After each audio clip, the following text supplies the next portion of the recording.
do with technology. They're really simple. So I was trying to come up with examples. And I was on my way to work, and I went to Tim Hortons coffee shop.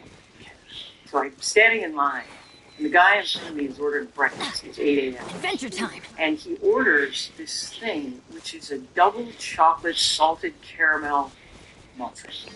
And I was like, that is some genius marketing stuff right there. So I've got a piece of cake. It is double chocolate caramel cake. But if I put it in a muffin format and I call it a muffin, everything about that is different. The whole context around it is different. It's socially acceptable to order double chocolate caramel, whatever, if you say it's a muffin, because I'm now comparing it differently. So if I said it was cake, what's cake? Cake competes with other things that are like dessert. It competes with ice cream, We go. machine, and other things you would order for dessert. What does cake cost? Well, if in a restaurant, it's $10, $15. Where do I get it? I might go to a bakery, but I get it at a restaurant too. When I'm talking about a muffin, well, a muffin's totally different. A muffin's breakfast. It competes with a bagel and a donut. What do I charge for a muffin? I charge $1, $2 for a muffin. The whole context around it is different. The product, however, is the same. That thing you're eating is a piece of cake, whether it's in cake form or muffin form. So I can choose to position it as a muffin. It's the same product, but the assumptions about that, the competitors are different, your value is different, assumptions that customers have about that product are different because I placed it in a different context. What are the most common misperceptions of the positioning that companies have? I would say that most companies just don't think about positioning at all. In the vast majority of cases, the companies that I work with, the positioning feels obvious. It feels like you couldn't possibly position it as anything. It started like this. The founder woke up one morning and said, you know what sucks? You know what sucks? We're going Let's to light be it better. up. It's going to be fantastic. And it's going to fix all these things I hate about it. And then they launch it, and customers say, I like this part, I don't like it. They change it, it evolves over time. Maybe the whole market evolves. If we fast forward 2 years from now, the founder and everybody inside of the company still says email, we're building this email thing, but maybe that product actually looks more like chat, because that's kind of like email too. And so we'll start having this disconnect where the customer sees it, and the company is saying, well, this is email, look at our amazing email, and the customer's like, I don't know, it kind of feels like chat, you're calling it email, I feel like maybe it's chat, and now I'm confused, and I don't really know what this thing is anymore. When the company figures out they have a problem, like, oh, maybe this isn't email, maybe we should reposition it, nobody knows what to do at that point because they never deliberately positioned it or did a thing to decide it was email in the first place. It was just obvious. Of course it's email, that was our idea, that's what we're going to do. Product positioning is basically shaping the environment in the consumer's mind by which they draw comparisons and know what to expect. That's a good way to describe it. It's a bit like the opening scene. So you walk into the movie, say, you walk into the movie theater, you know a little bit about it, you know the ticket. But the job of the opening scene in the movie is to set context for the movie. Adventure Because time. you have these big questions. Where are we? What time frame is? Who are these characters? What is the vibe of this movie? You need to get these big questions answered before you can settle in and pay attention to the details. Let's light it up. So if we take, I usually use Apocalypse Now as an example. I don't issue Apocalypse Now, but it's a shop, it's all nice, it's lovely. You walk in, you might say, oh, I know it's Apocalypse Now. It's not Apocalypse right now. Maybe it's Apocalypse 30 minutes from now. So you walk in, but suddenly this thing changes. It's like the music gets a little bit more intense. You see this thing, it looks like smoke, dust, and you're like, oh, it's actually smoke. Helicopter goes by, and boom, the beach is on fire, and all of a sudden, we're in the middle of the Vietnam War. And then the scene changes, and it's Martin Sheen, he's in his hotel room, he's drinking coffee, he's clearly in distress. He walks over the window, he peeks out the blind, we get the first line of dialogue, which is actually his thoughts of the movie. He looks out and he says, Saigon. I'm still only in Saigon. Every time I think I'm going to come back to the show. So here we are. We're 3 minutes into a 3.5 hour movie, and we know a lot. Where are we? We're in the the middle of the Vietnam War, specifically we're in Saigon. Our lead character has been there before. It didn't go so well. He has PTSD. This movie is not going to be funny. It's going to be kind of intense. Now I can settle in and pay attention to the details of the story. Positioning works the same way. If I walked up in Shark Tank, or I forget what we call it here in Canada, what's it called? Dragon's Den. So let's say we have a weirdo Dragon's Den, and I'm not allowed to give you my whole pitch for something. I'm just going to talk about the market category. So the category the product is positioned in. So I walk out and I say, I've got this amazing thing. It's revolutionary next generation thing. It's CRM, customer relationship management. If you're tech people and you know what a CRM is, you will make a whole bunch of assumptions about that product just because I call it CRM. So you'll say, well, you must compete with Salesforce. They're the absolute leader in that market, the gorilla in that market, so I would just assume that you compete there. I will make assumptions about what that product does. I will assume that it tracks deals across the pipeline. I will assume who the buyer of that is. I'll assume it's head sales, vice president of sales. I'll even make an assumption about the pricing, even though I said nothing about what that thing is, who the expected customers are of that thing. But if you assume that Salesforce is my big competitor because they're the absolute leader in that space, I'm not charging more for my CRM than Salesforce is. So this is how this works. What it does is I position that product in a market category. That market category has set off a set of assumptions in the customer's mind about that product. If I do this well, it sets off a set of assumptions about that product that are true, and that's great. Now I've saved marketing and sales a whole lot of time, energy, effort. I don't have to tell you exactly who the competitors are. It's assumed. I don't have to list every single feature. A lot of that stuff is considered table stakes in the category. But it works the same way if I do a terrible job of it. So if I do a terrible job of it, I position my product in a market category such that it sets off a set of assumptions about my product that are not true. Now marketing and sales has their work cut out for them on doing this damage. Venture time. It's already done. No, we don't do that. No, I don't see that. No, it's not that. It's so I'm trying to keep the sales orders. Should I do that in a way where I have a product that's probably inferior, but it's not a startup? Right. So we can't go toe-to-toe on every aspect. How do we position that in a way to a consumer, which in this case would be a business? A business is a buyer. The most common way that tech companies successfully position is they find an underserved subsegment. Adventure time.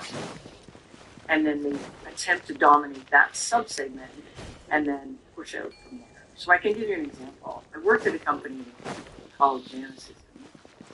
And at the time, this was quite a while ago, so Salesforce was a small company at that point, only selling to a very low end of the market.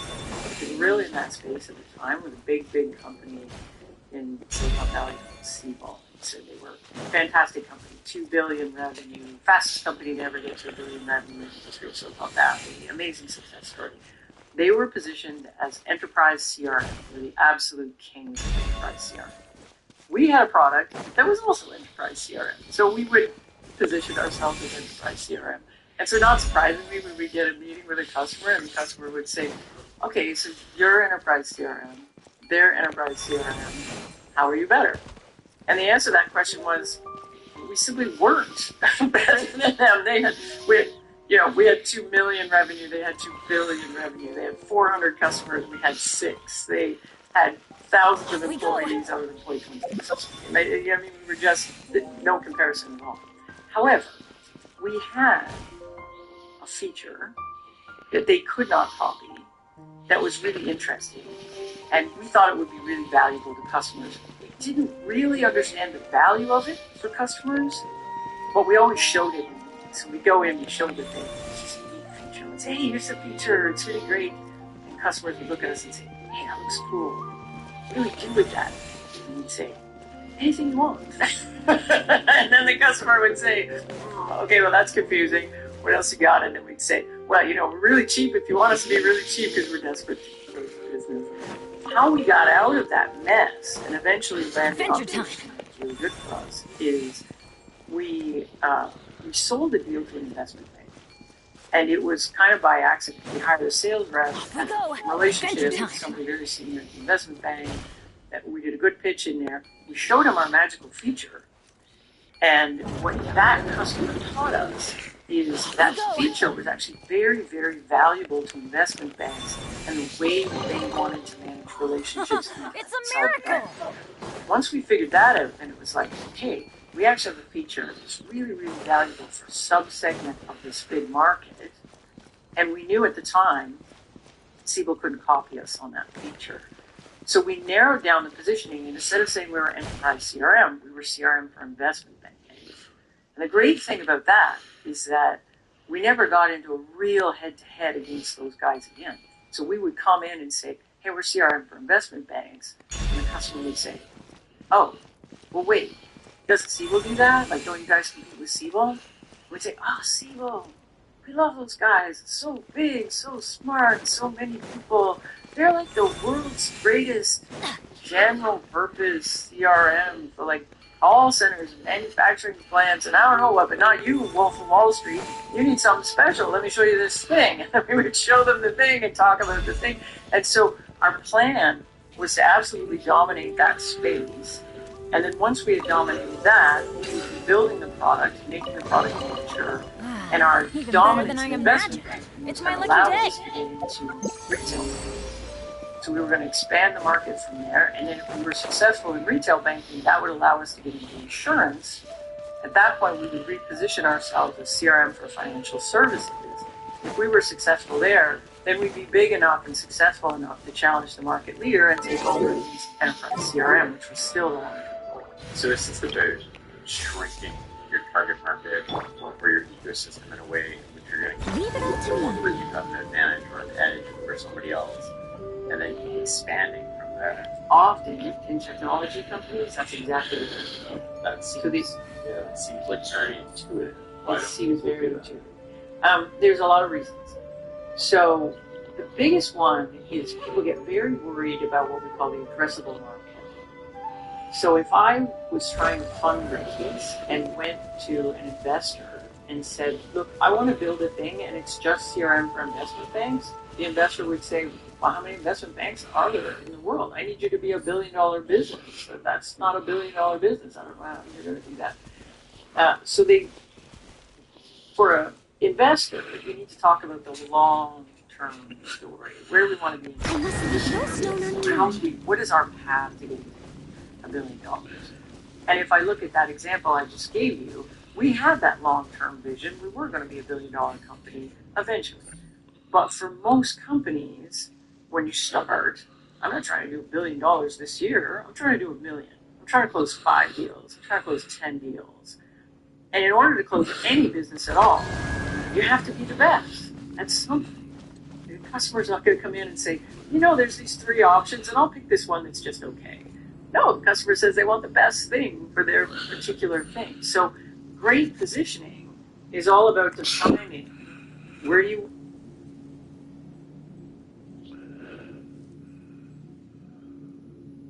Leave it to me. All of it. Whatever it is. What exactly is it? I didn't quite catch your request. Read this in the Hindu Bhagavad Gita. This is the Bible. What happened? Nobody ever showed this to you over the years you've been going to church. You know what? They haven't a clue. They haven't a clue. The solar plexus is the place of the electricity which is in the lower part of the body. It burns up through 7 chakras, which are 7 nerve centers or resistors in your spine, but then adds in the pineal gland, throws open the right hemisphere of the brain. You've heard of like Buddhists that meditate going, Om. You've heard of that, and the energy comes up. So let me show you something. This is electrical energy. The 7 chakras are 7 resistors, and the international measurement of electrical resistance is Om. I mean, if people are just saying stuff, people want to be freaky and spiritual, this is all true. All we have to Dr. Q is making a comparison between the brain and a complex computer, emphasizing how both are capable of processing vast amounts of information and performing intricate tasks. He points out that, similar to a computer, the brain's full capabilities are not easily accessed or understood. This lack of understanding makes it difficult to program the brain or effectively use its full potential, which can lead to various challenges for humans. Dr. Q clarifies that these difficulties are not caused by mystical or supernatural forces, but are due to the biological and electrical nature of how the brain functions. Essentially, the brain works by transmitting electrical signals, which govern thought processes, emotions, and physical actions. Understanding this electrical foundation is key to grasping how the brain operates and how its potential can be harnessed, but it remains a complex challenge. But how does the human body's master electrical organ conduct its electrical business, and how does it do this job with such remarkable efficiency? The word angel is actually the word angle, which means electromagnetic fields that come back and are reflected through space doesn't impact the Earth and impact on your brain. And when they impact on your brain, they cause an arc. No one's joined me on an adventure in ages. Which Come causes you to on, think let's differently. go. And that's the arc angle. In the world of angels, you may have noticed the common suffix L in names such as Michael, Gabriel, Uriel, and Raphael. Interestingly, another L plays a crucial role in how our entire being operates: electricity. The human body operates on electrical impulses. While we can send electrical signals into the brain and receive them out, it's surprisingly efficient when we consider the brain's energy usage. The adult human brain operates on about 12 watts of power, even when awake or asleep. A typical desktop computer consumes around 175 watts, and a laptop around 60 watts. Many of us experience overloaded burnout because we haven't grasped the importance of resistance in managing the flow of these currents within the specific circuits of our brains. It's like having a computer or appliance in your home without the necessary resistance to regulate the current. It's bound to burn out. It's a mistake to view burnout as solely an emotional reaction to long hours of demanding work. Recent scientific findings reveal that burnout goes beyond mere feelings and can have significant physical repercussions beyond our work lives. Using advanced methodologies, interdisciplinary research teams are uncovering that burnout isn't just a mental state, but a condition that impacts both the brain and the body. In the same way that burnout impedes professional development, new studies indicate that the persistent stress associated with burnout hampers personal and social well-being and disrupts cognitive abilities and hormonal balance, eventually leading to noticeable alterations in brain structure and function. Long ago, a group known as the Coptics in Egypt, who were scientifically inclined, emphasized the importance of knowledge over grace and faith. They understood the principles of physics and how they applied to human existence. And they said that they encountered a person of Jesus. Now, just don't worry about all this myth as to who this person is. It's irrelevant. But this person gave them three things that they should understand. One was a symbol. And he said this was a very important symbol. And this was the symbol. It's a cross with an X laid upon it and these 8 circles. It's in the books of IEOU that comes out of ancient Egypt. You can actually find it. That's the symbol right there. It proved quite intriguing when we began tracking the discovery of planets in October 1955. The initial discovery occurred in Pegasi, which aligned with the sign mentioned in the Book of Revelation. Subsequently, discoveries followed a pattern, with the second in Virgo, the Virgin, and progressing to the seventh associated with Leo, representing the pineal gland and the 7 chakras of the brain. The 8th discovery, fulfilling another biblical reference, occurred in Cygnus, the swan, signifying the last trump with its sound. With this fulfillment, there was halt in discoveries until recent times. Another intriguing aspect mentioned by the Coptics was the word azosio. Jesus was said to have imparted this knowledge to the Coptic Gnostics in Egypt. Among these teachings are references to the 8-spoked wheel, the word azosio, and the cipher 4555. According to Jesus, these names, numbers, and seals were essential for ascending to the realm of light. So azo is light absorbing the photon absorbing azo. And the word zeo is the root of the word zeolite, which means filtered by crystal, or it's light filtered by crystal. An electromagnetic field which come from space and are refracted off dust are reflected by crystal, filtered by crystal, before they enter the Earth's atmosphere and impact the brain. The third thing that in the final part of the puzzle that was given to the Coptics was the person. Jesus told them, hold this in your hands, weigh this in your hands, and he gave them the number 4555. When I was looking through astronomy books, looking at galaxies, constellations, and the like, one of the things that I found was curious to me was that I found a galaxy 4565, and I found one 4535 and 4525. So I asked Debbie to give a call over to the planetarium, and she called the planetarium at the college, and she said to the fellow over there, was the number 4555 mean anything? He said, yeah, it's a unnamed, very sharply defined galaxy with a very bright center. Wow, it's a galaxy. 4555 is a galaxy. Then became interesting to us as we got a little further into it was the location. 4555 is a galaxy in the constellation Coma. Remember that galaxies are in constellations. Constellations are not in galaxies. Adventure time. And Coma is mother and child, therefore fulfilling the prophecy of Devaki and Krishna, Mary and Jesus, Isis and Horus, Buddha and Mom, and all these things.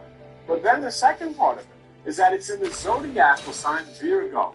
Behold, the Lord shall give a sign, a virgin shall conceive. So we track a very, very interesting galaxy in this constellation Coma. More interesting, Joni Schultz downloaded this off the computer. We have a picture of it. Could this be the location of the place from whence all of this intelligence is coming, from whence all of this instruction is coming, from whence those who are related to you live?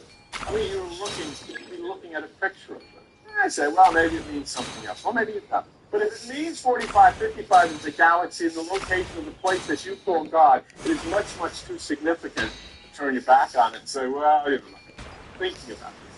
Because it's real. You'll discover something quite fascinating about Samael. If you take a look at Sama, it originates from the ancient Zulu language meaning current. So Sama refers to a current, and naturally dealing with the current involves resistance. An electrical current flows through the brain, opening up pathways. Samael is associated with the character often portrayed as the devil or Satan in religious contexts. The devil or Satan in the context of reality cannot exist until something happens.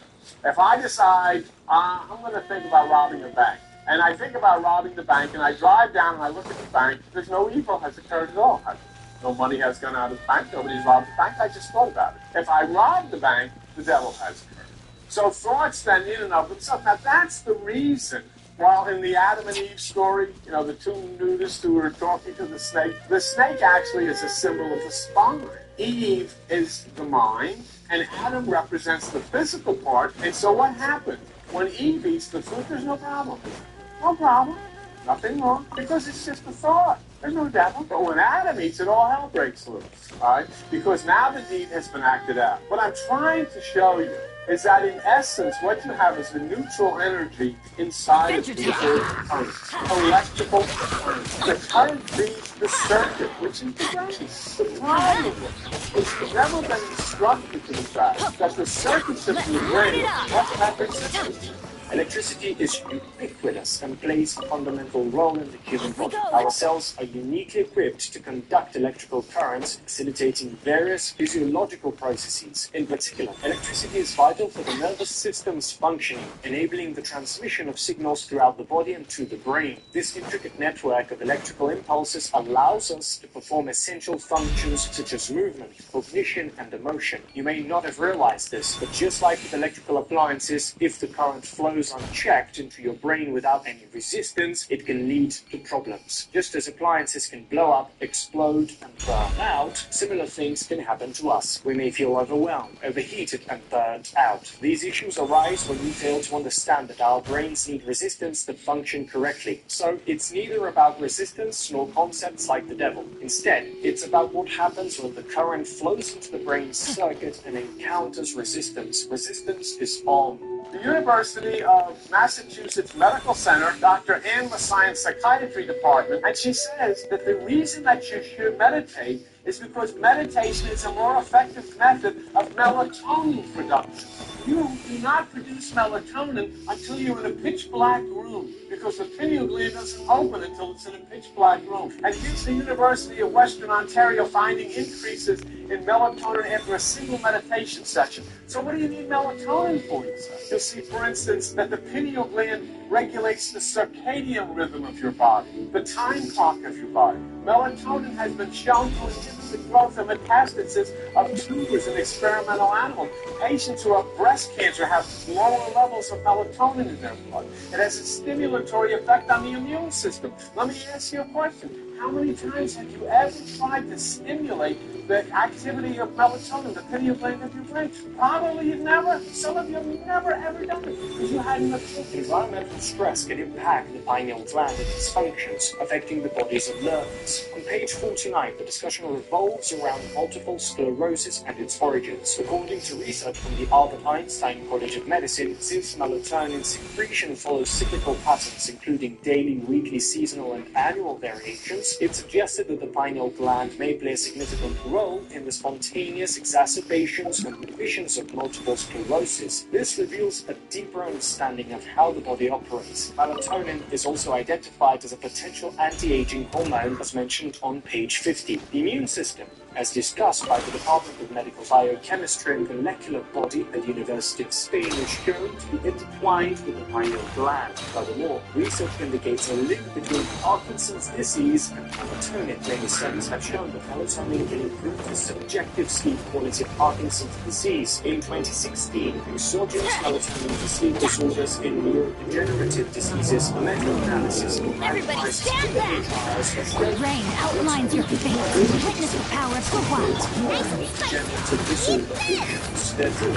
it's important to recognize the impact of melatonin on the pineal gland diseases, especially when individuals close to you are suffering, as their understanding of these connections may influence their treatment proceedings. So now we get to this point. We've reached all the way to the point of the temple. We've reached up to the point of the crucifixion. We've reached up to the point of the resurrection. And we've reached to the point where here Jesus, at the point of the resurrection, says, wait for me in Galilee. And we look up the word Galilee, and we find in the stuff that we have here that the word Galilee means circuit. What's being said? That the energy that has resurrected within you as a result of your meditation is now moving through the circuit of your brain. Page 56 states, right about halfway down before you go into Golgotha, there shall you see him. What is significant?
I'm going in! Let's light it up!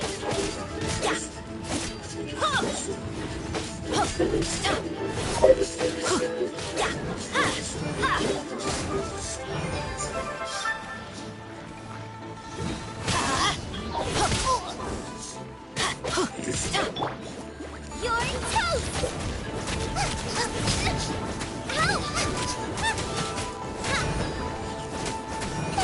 Shine down! Inazuma shines eternal!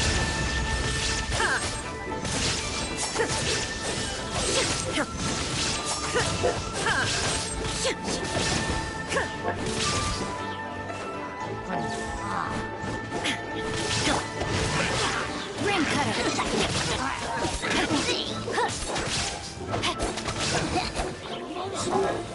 Time to act. Everybody stand back!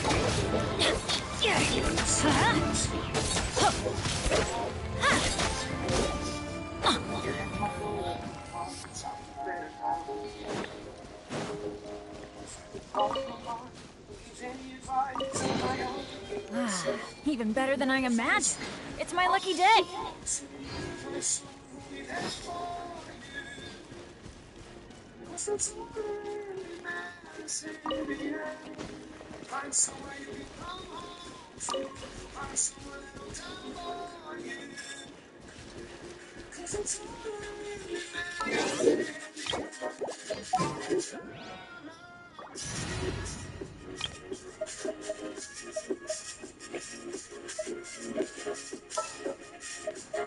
There's still a long road ahead.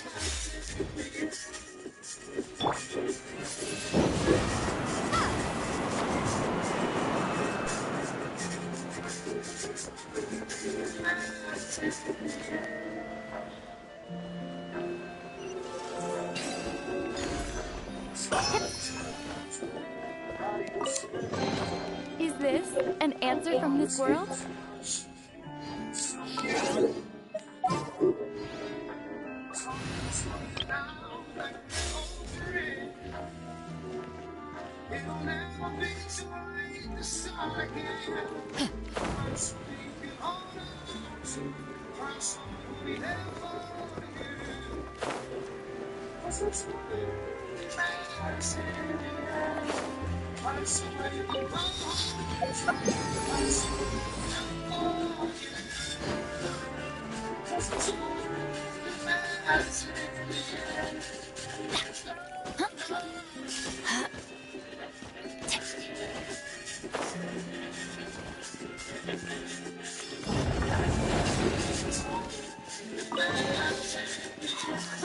It's a miracle!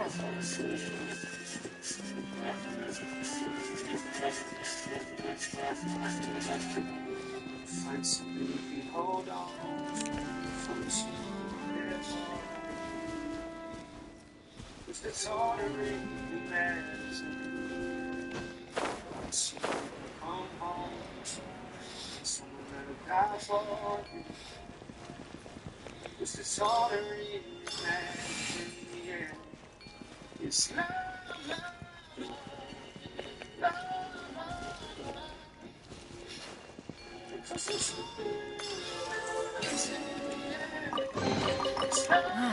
Even better than I imagined. It's my lucky day.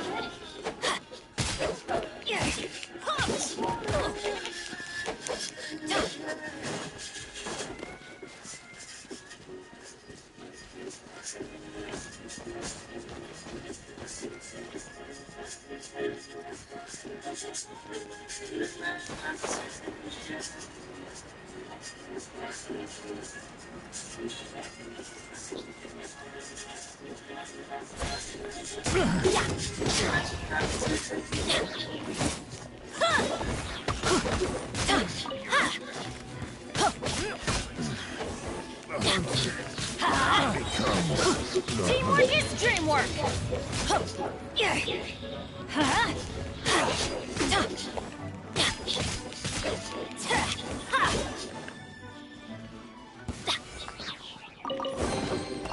Now that's what I call treasure!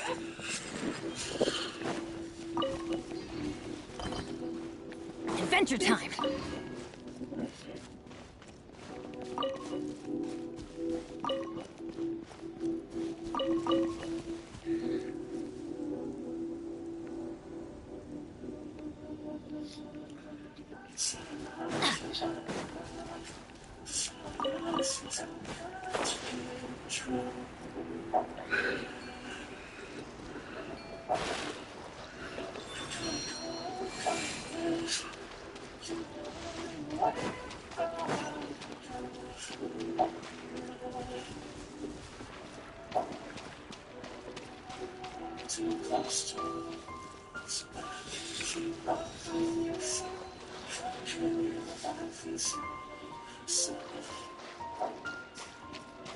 Off we go!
Even better than I imagined. It's my lucky day.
Let's light it up! Adventure time! Everybody stand back!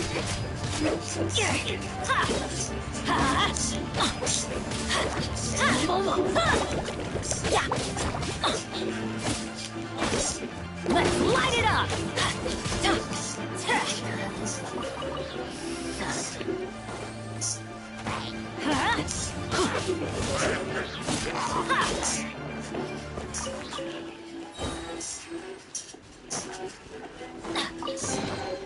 Now that's what I call treasure.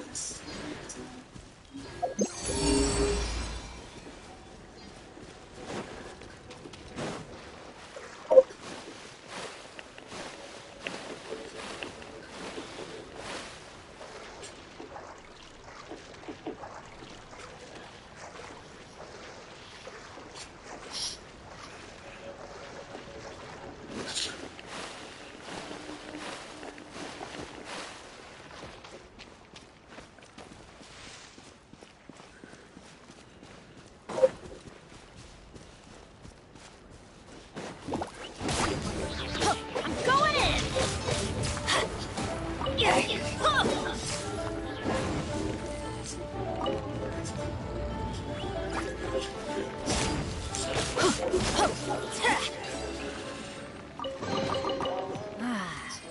than I imagined. It's my lucky day.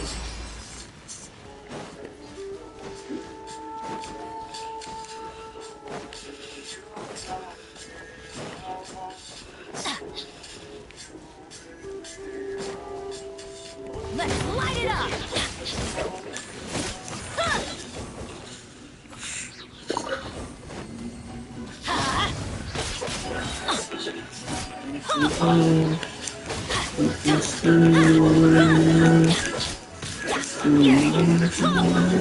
Let's light it up!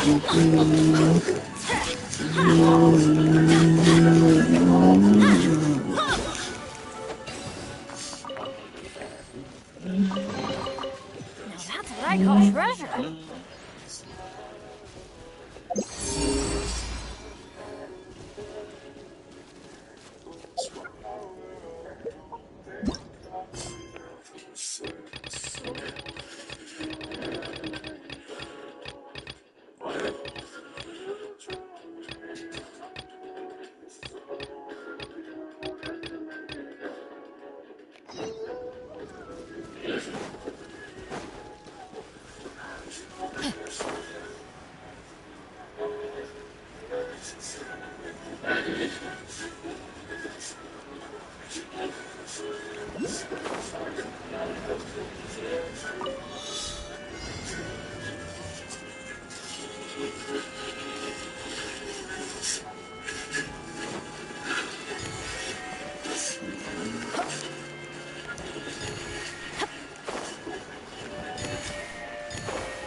It's a miracle!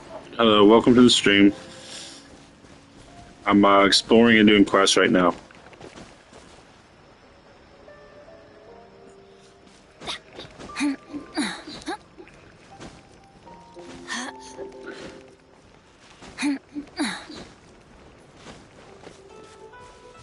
I'm saving for Neuvillette and Kazuha. Hopefully I can see one Neuvillette and first Kazuha.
Off we go!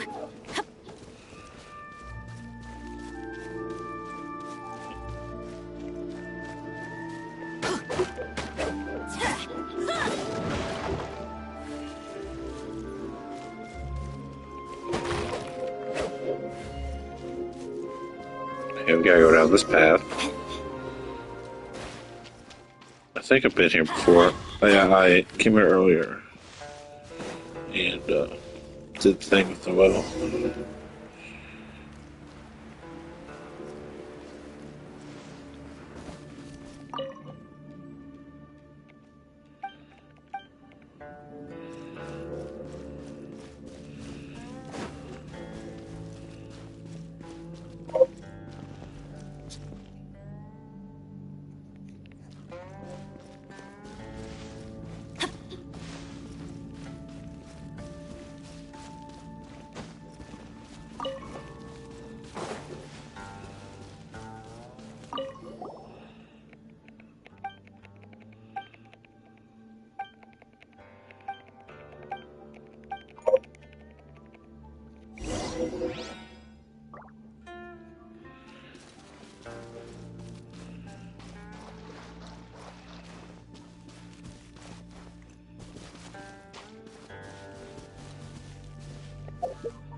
Yeah.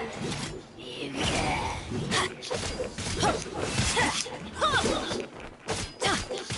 Let's light it up!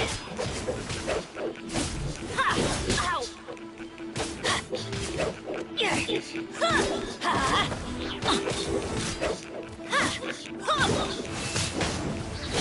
Don't worry, I got this. Everybody stand back! It's a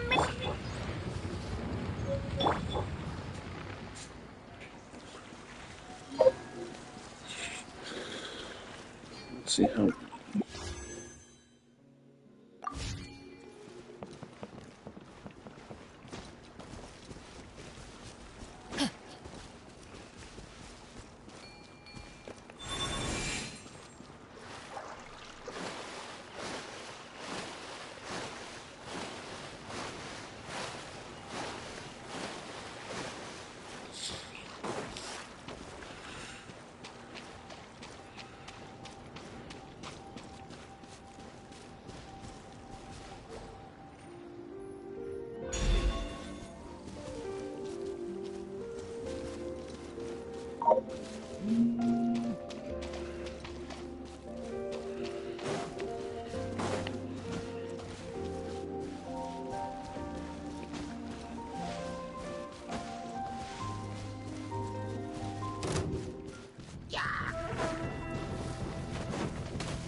Why do they never miss? Let's light it up!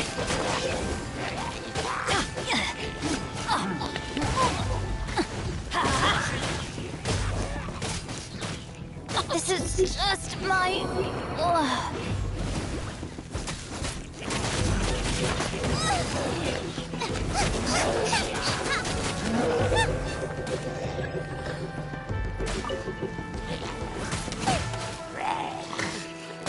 Nice and spicy. No, did I ruin everything?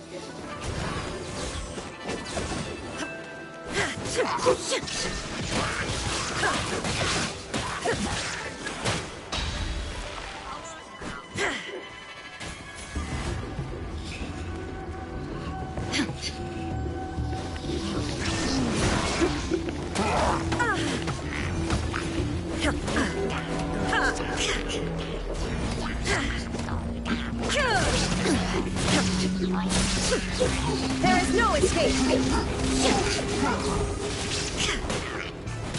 Now you shall perish! Detached from the war.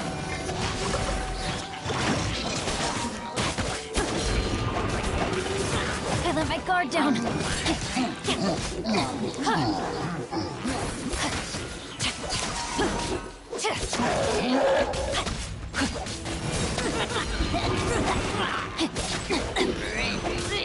Not good. Let me read you a verse.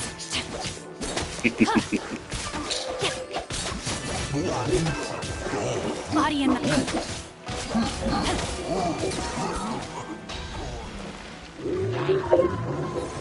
time to act. Body and brain outlines your fate.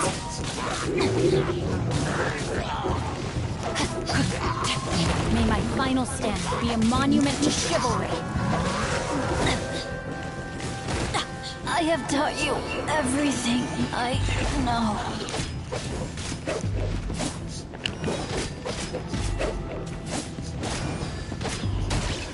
Benny's adventure team. I have...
Benny's adventure team, assemble!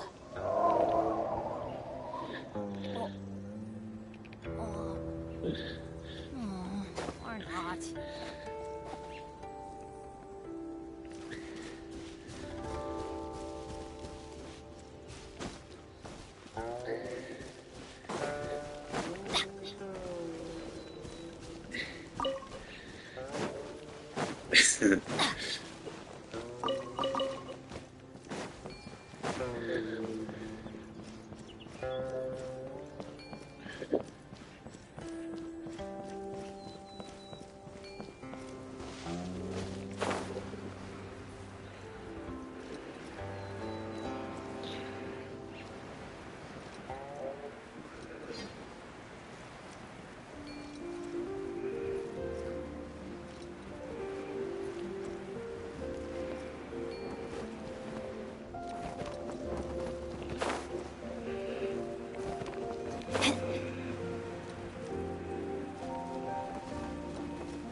Adventure time!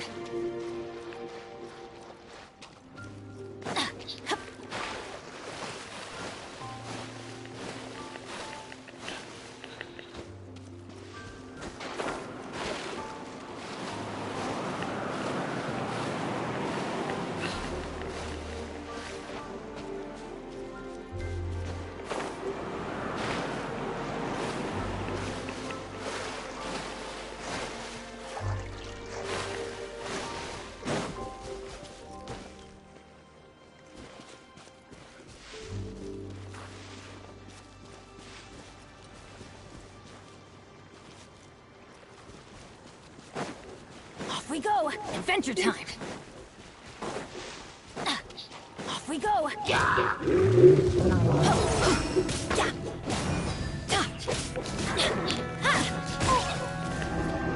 I don't see that coming.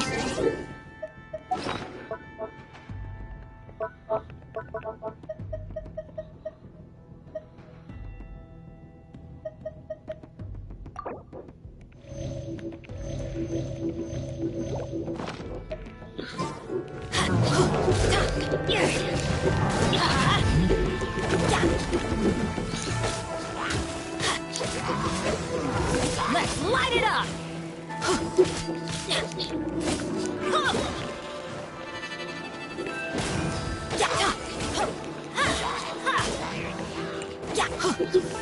Teamwork is dreamwork!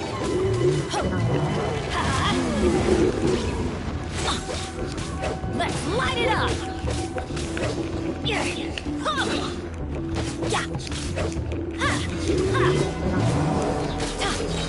I'm going in!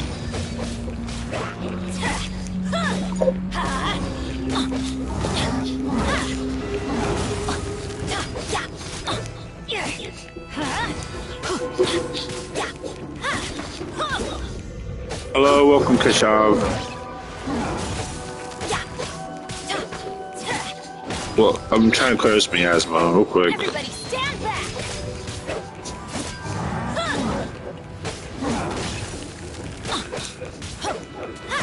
Let's light it up!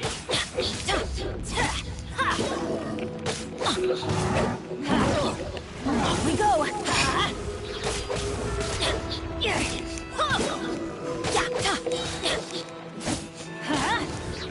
Don't worry. There we go. I got this. My other characters aren't equipped, or I would do elemental reactions. Yeah, it's cool. I'm blitzkrieging it. I'm trying to get as many primos as I can for C1 Neuvillette and Nakazawa when they come out. I have 12,000 primo gems right now. I'll probably try to save up about 30k by the time they're halfway through, and then I may buy some. It just depends on if I run into some money. May buy some rolls.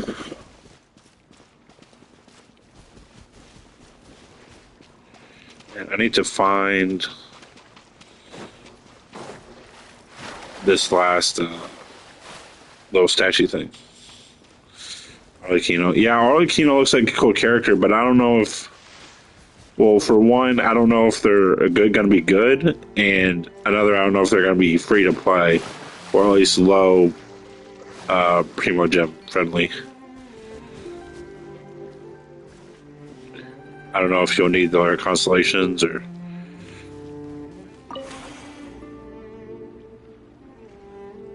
When is Arlecchino? Beginning of next patch?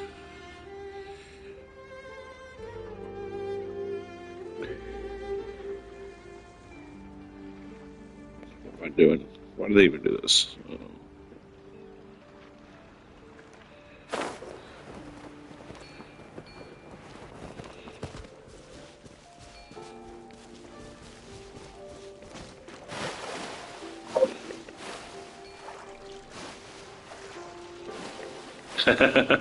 Yeah, I know. I lost Nahida twice or once, and then I have saved up pity from Nahida. I did not get Nahida. I got raided on like the last day, but I did not pull luck out on Nahida. I really wanted Nahida because I really like her character design, but oh well. I'll get Nahida later. I really like Neuvillette's like the coolest character in the game though, so I really want him. I need to C1 him so I can charge his attack without getting interrupted. How do you do this?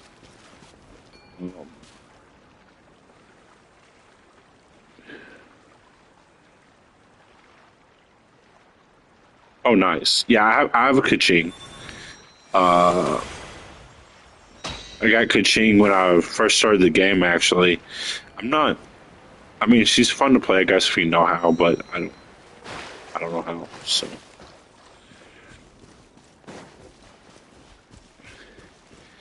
let's see. How will we do this?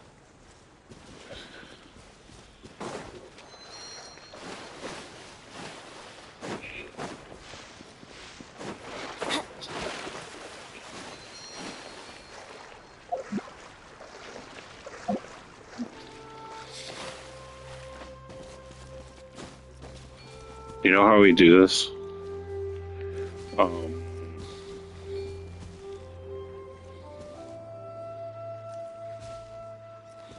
may come back to this one.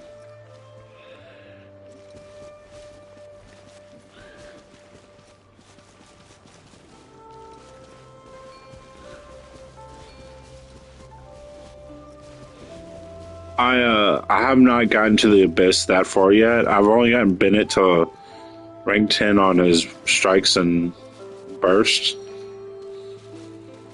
I still need to build Raiden a little bit. King Cho's juggling.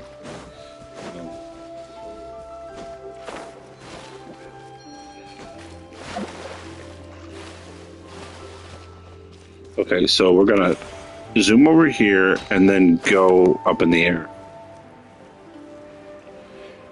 It's 50, but I have enough points to get to 55. I haven't beat the Ascension Rank 4 quest yet. It's really annoying. I got one more strike on Bennett. I was using food and everything, and I got one more strike on Bennett, but I don't think I have the elemental reactions to do it.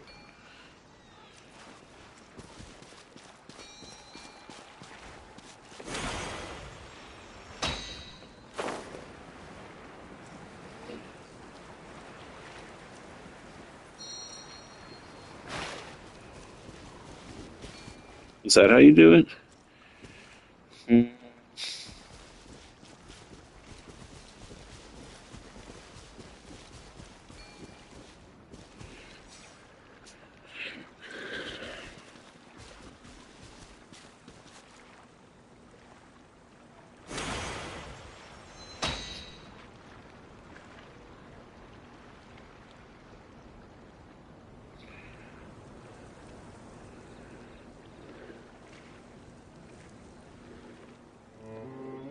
Sakai. I don't know what that means.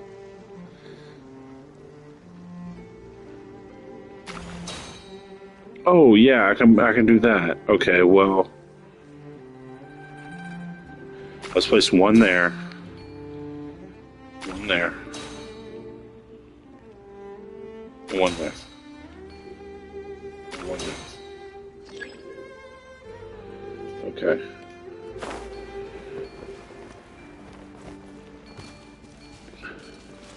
Okay. Boom. Boom. There we go.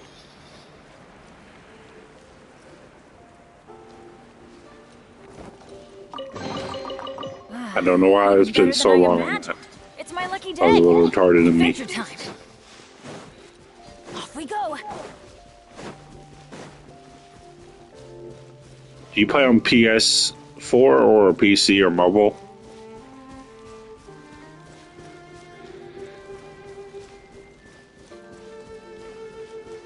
We can play together if you want to help me get my Raiden equipped.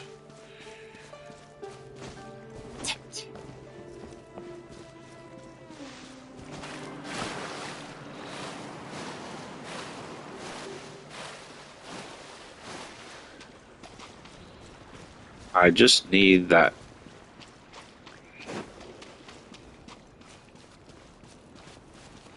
Alright, the UID is at the lower right if you want to add me. Just tell me when you friend me, and yeah.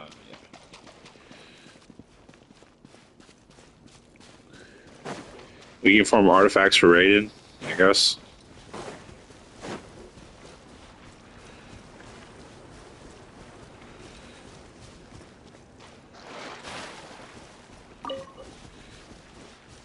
Oh, you put on Asia server. Oh, okay. I'm on North America.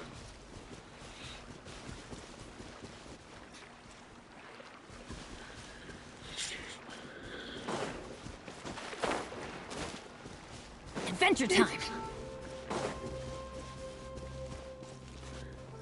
I need to. Man, dang it! I need to get that open. How do you get that open?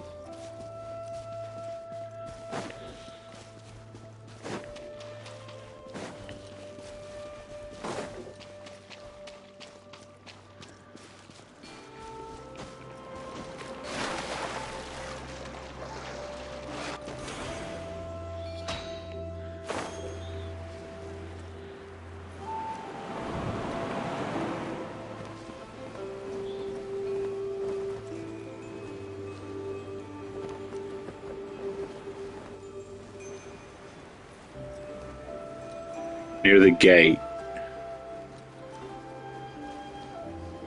Oh, I need to bring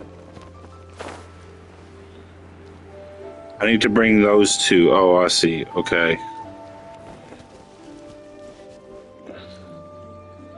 No. Right? The gate. Off we go. That gate? Mechanism.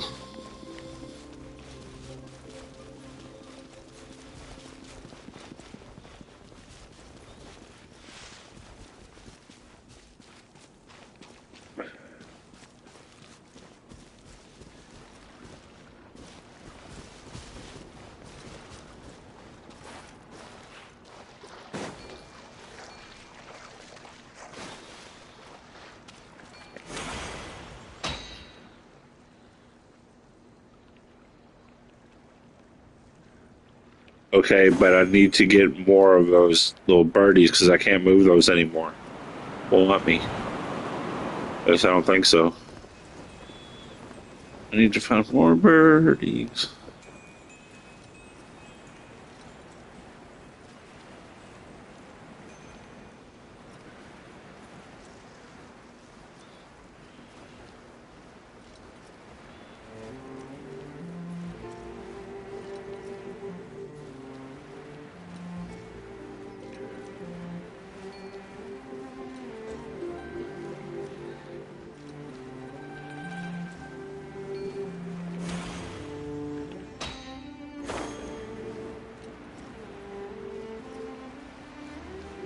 Oh, there's a birdie. Holy crap. Adventure time. But I can't pick it up, can I?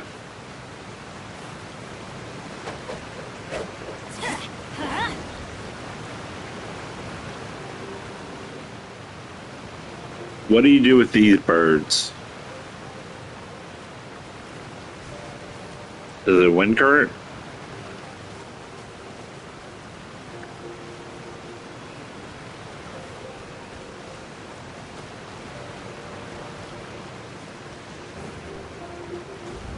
Oh.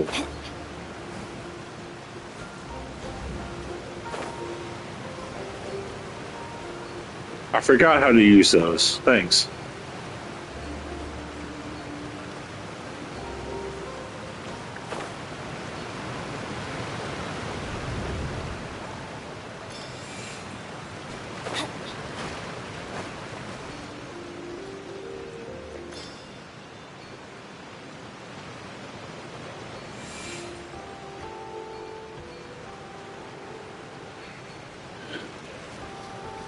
Still doesn't solve my problem though.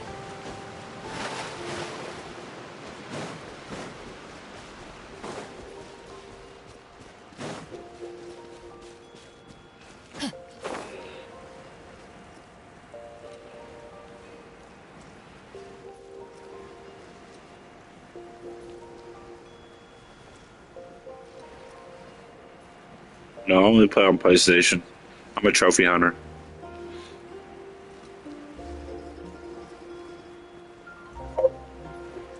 I've been playing this game for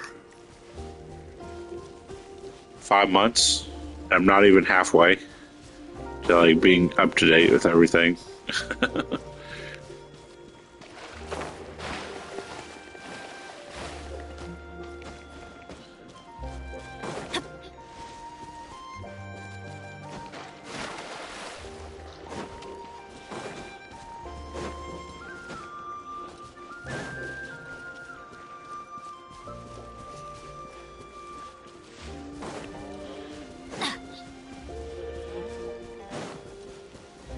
I gotta go to the bathroom. We're probably gotta take a break here in a minute.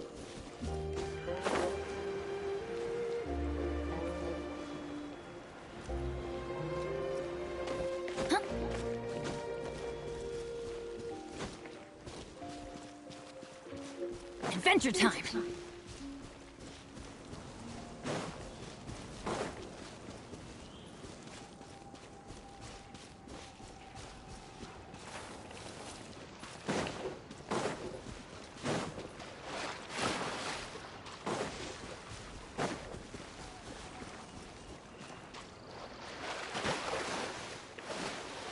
Oh, chest.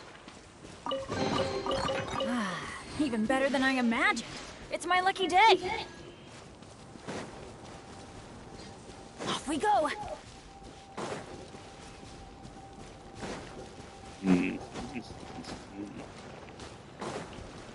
Oh, there's a chest.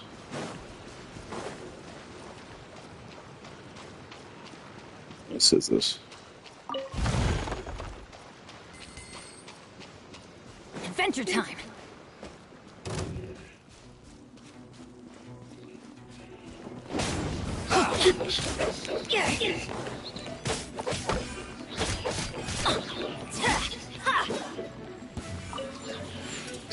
This is probably one of the most cracked out Bennetts you've ever seen. He's my main. He's got he's got rank 10 in strikes and burst, level 6 and whatever. But he has gladiators with some decent rolls, and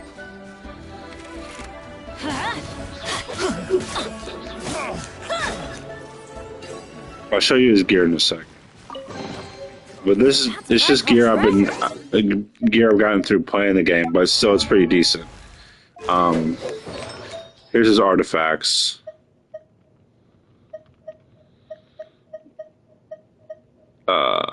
Four-piece gladiator, so his normal attacks do mad damage, and then he's got a physical damage goblet that makes him just his strikes do crazy amount. So I could just stay on Bennett and not have to worry about switching for the overworld, pretty much. Crit damage 62.2% helm and stuff like that. Yeah. What did you just say? Aranara? That quest? No, I think it's a trophy as well, but I've not done that. I recently did the Sacred Sakura.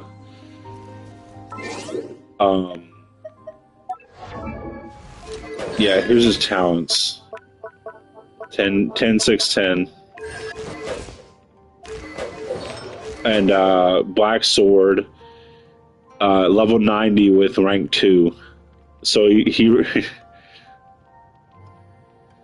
yeah, Sacred Sakura Cleansing. I just did that quest. And then I did like another fog quest. After I did taking the Mashiro again, getting the Mashiro again, and I gave it to her and finished that. And I don't know. That's about the world quest I've been doing. You want to see my guide? I have a question. I've been doing a lot of story quests, character story quests, but I'm not caught up to date, so it's not showing the rewards for them. Once I complete them all up to date, I'll have like a crap load of Intertwined Fates to collect, right?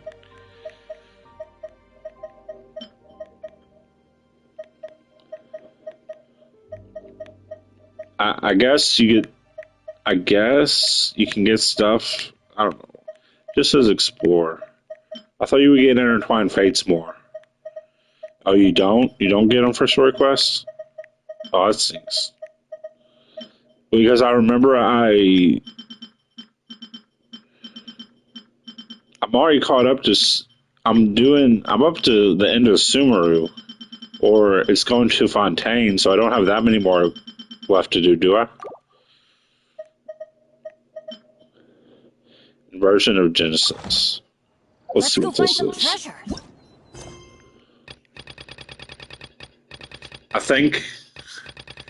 think I got caught. I got caught in this because it needed someone had was blocking the quest. It was another character was in another quest, so I had to do that. But yeah, I can do this. But I gotta take a crap, so if you're already back, I'll be back in a second. But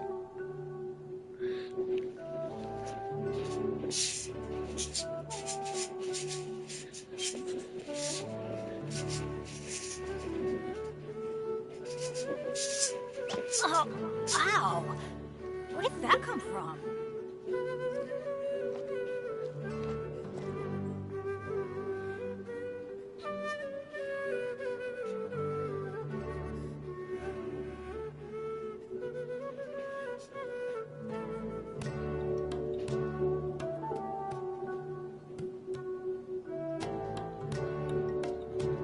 Good things come to those who don't wait around.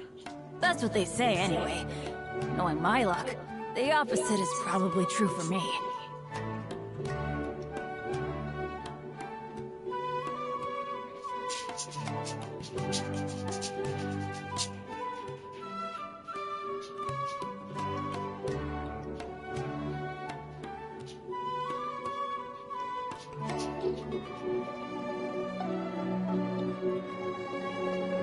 No one's joined me on an adventure in ages. Come on, let's go!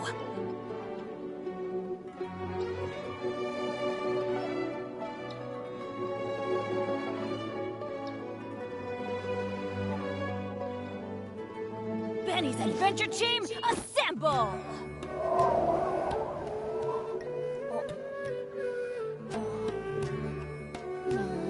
Or not.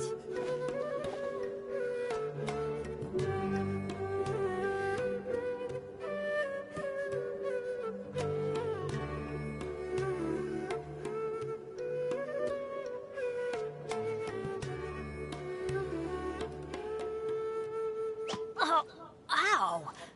Where did that come from?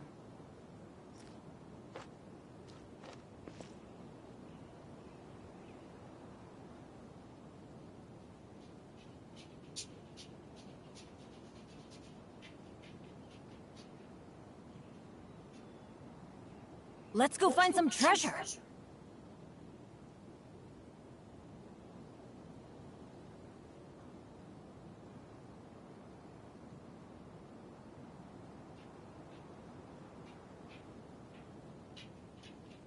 Benny's Adventure Team, assemble!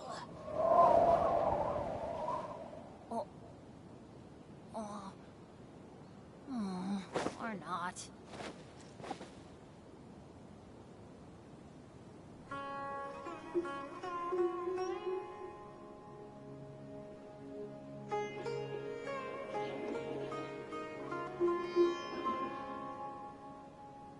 Oh, ow!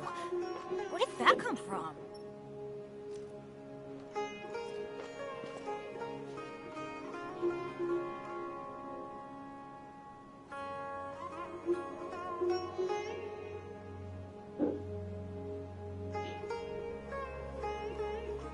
Good things come to those who don't wait around. That's what they say anyway. Knowing my luck, the opposite is probably true for me.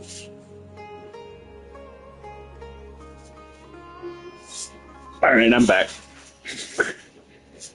Oh, ow! Where did that come from? Yeah, this sounds nice. I can just relax and watch these cutscenes. Adventure time!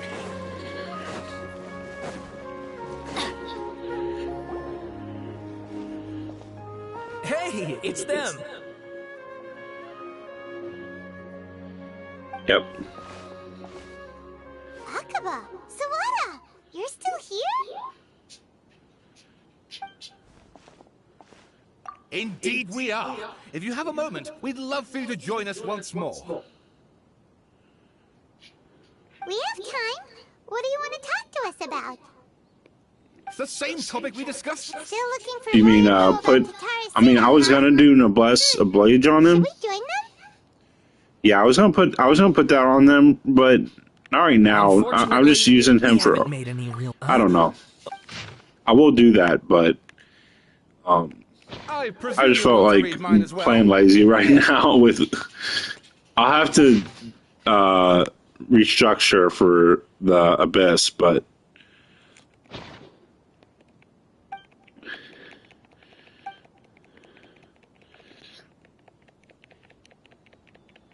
Well, what do you think? Hey, Traveler. Remember how last time Akaba was saying how he wished he could gather more information about all this? Well, we just got back from Inazuma. So how about we tell them what we learned? What did you find out? Something big? It's a long story. Basically, we have some friends in Inazuma, and... Wow, so many new details. Thank you so much for sharing that with us. Well, well. So it all comes down to one man's desire for revenge. Huh. You heard this from a member of the Amanoma clan, you say? Then I guess it must be true. Ugh. So there's no ghost story here after all. This new information actually lends further credence to my hypothesis. Evidently, swordsmiths were seen as having an incredibly... Yes, okay, point taken, you were right. But that doesn't mean I can't carry on with my novel. And they're back at it. These guys are really into this. Oh, I'm so sorry. Look at us, prattling on about our... You're welcome. See ya. Keep us in the loop if you find out anything else. Will do.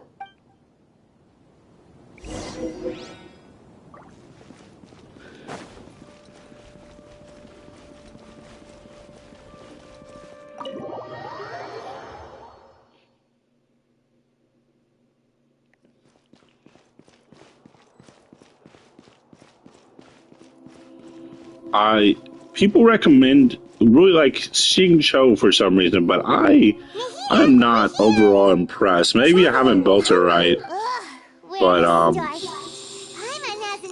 is it supposed to supplement your damage or defense or? You look troubled.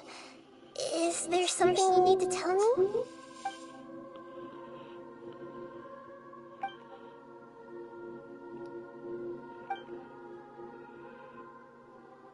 Traveler? Hey, what's wrong? Yeah, what stinks is I'm not gonna be able to get the Xingqiu shield or sub. Oh, so it's like a shield. Okay, I guess.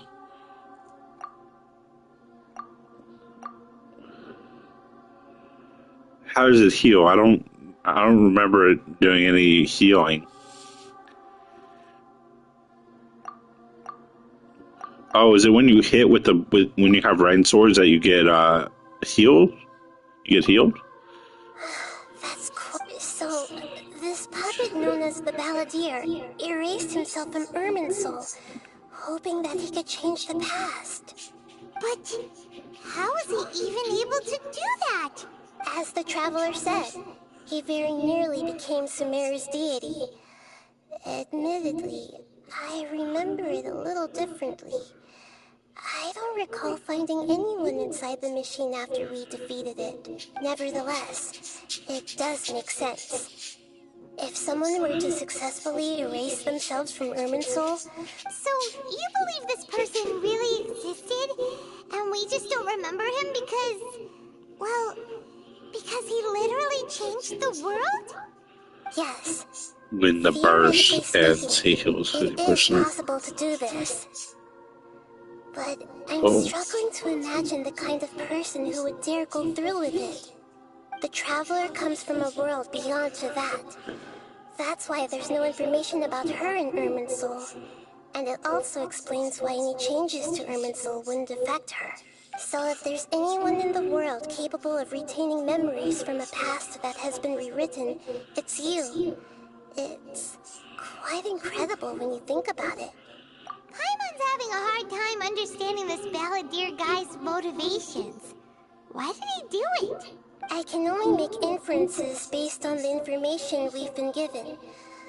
As for what kind of person he was, only you remember that.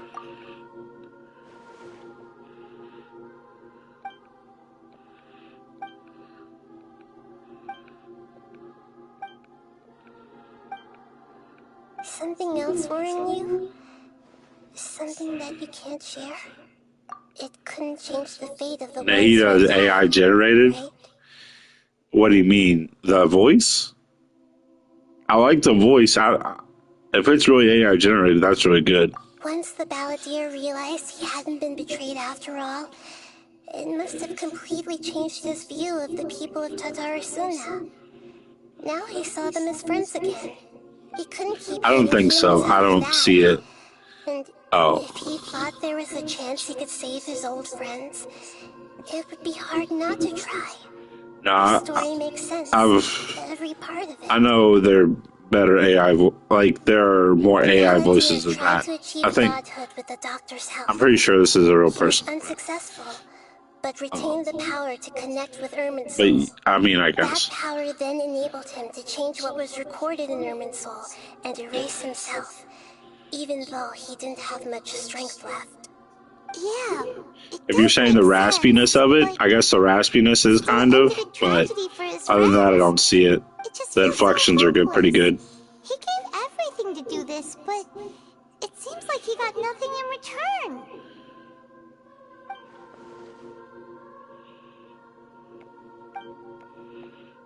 Please wait a moment. Found it. This should be the one.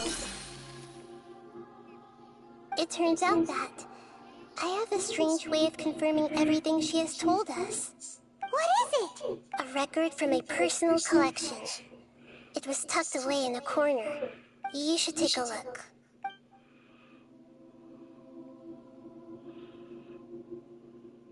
Is this a fairy tale? Who wrote it? I authored this record. Huh?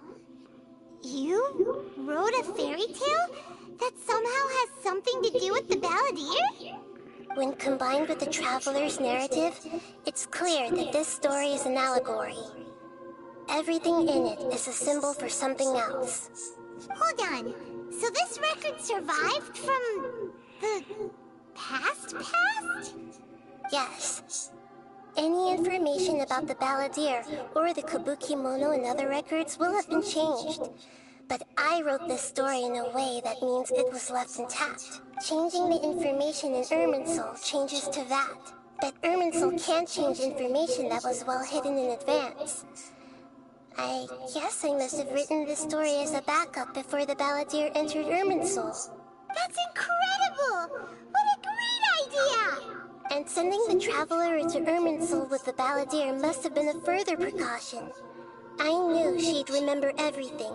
This story is abstract enough that it still resonates with the present information recorded in Irminsul. But if we connect all the different pieces together, the true story that emerges is the one she told us. The now erased life of the Balladeer.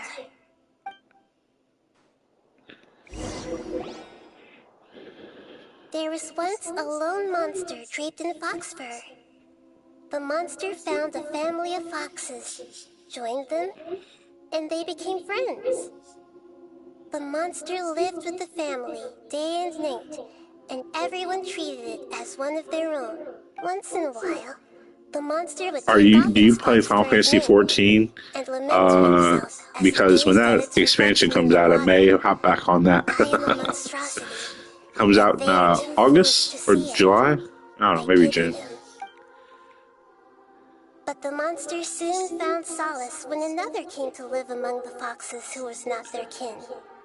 A kitten. Final Fantasy 14, the MMO. Of a white tree, Yeah, the new expansion comes out in the summer. The kitten too wished to become a fox, but its tail was too slender, and it could not grow a coat of richly colored fur. Talking Final Fantasies, another expansion for 16's coming out. I need to get back to that game. Yeah. Even without a tail and fur like ours. Oh, Black Desert. I have like 3 more trophies on that game. You play on PC though, so you can't help me. I don't think. Maybe you can.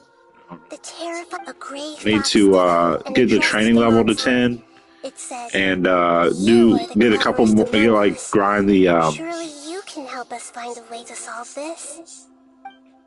The monster smiled, led the fox toward the fire, and murdered it. The gray fox's heart was turned into a beautiful drop of water, clear, spotless, and pure. The monster gave the heart of water to the kitten, telling him, "The foxes have decided. You are the one who must be sacrificed. Take this, quench the flames, and die for your fox kin." The fire was extinguished, but the kitten lived. It left that side of the mountain and found a little bird who had a broken wing. The two promised they would spend their whole lives together, but the little bird did not have long left to live. It passed away soon after. After burying the bird, the kitten left the mountain for good.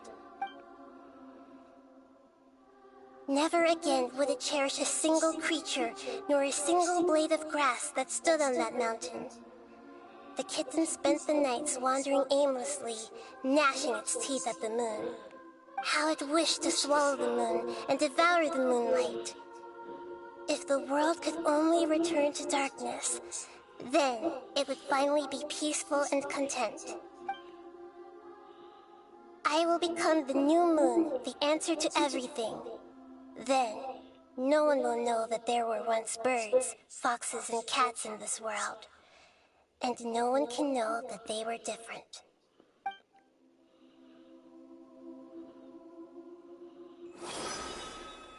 We solved it! I remember now. This is not just the balladeer story. It is his very own memories. I made a backup so that it would be preserved no matter what happened. To become a god, he was experimented on and modified countless times. It was brutal to work this memory was extracted from him by the scholars. Presumably, they kept it to have something to defend themselves with. Creating a deity was just the first step. Some of them wanted to be able to control it. That's why they backed up his memory for later use. I buried it deep inside one of my own dreams, and then hid it inside an allegorical story so that it wouldn't be altered. It's hard to believe that this person really existed, let alone that he tried to get rid of us on more than one occasion. Paimon has no memory of him at all. He completely vanished like a puff of smoke. I wasn't into the story until it got to Sumeru, and then Sumeru was pretty good. About the Descenders, and although he was unsuccessful, he still helped you.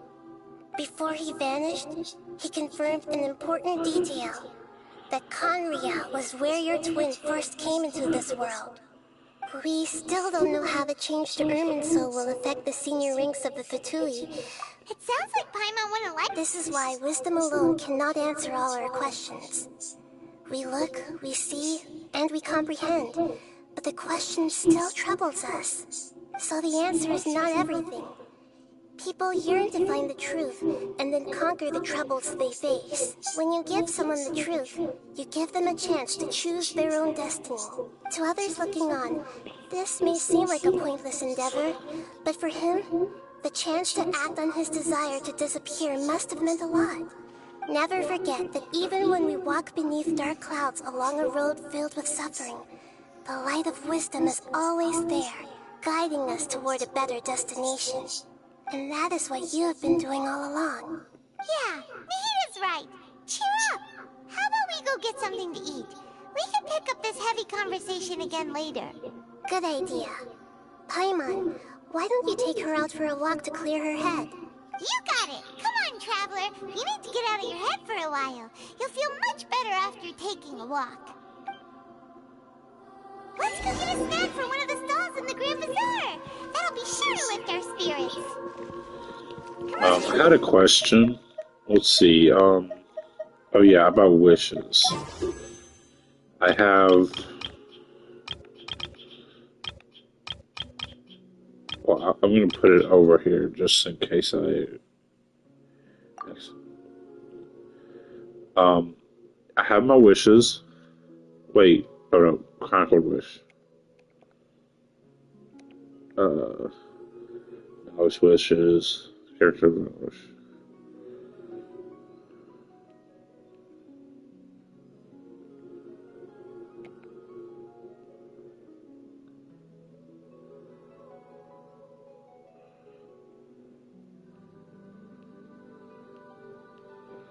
is permanent wish what? 5, 10, 15, 20, 25, 30, 35. I only have 35. That's actually a bit tricky because if I would just do intertwines until I got my first Nouvellette, and then I would do a couple of quaints, and then do it until I got Kazuha, and then just roll until another Nouvellette. I'll put the torch for Aquila of Favonia on the Chronicled Wish in case I do that one though, because I really want that weapon for Bennett because it's one of his better weapons. But I don't think I'll have enough unless I run into some money.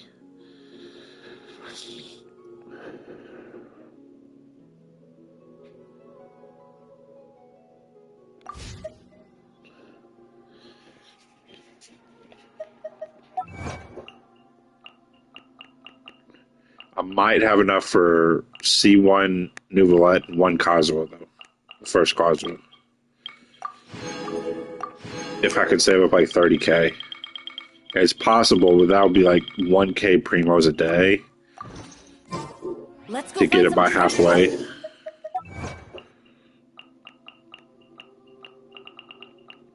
Through their thing.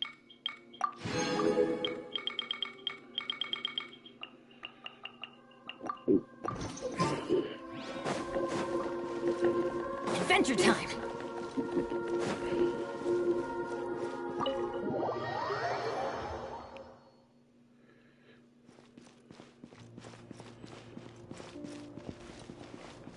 A quaint pity counts. Are you there?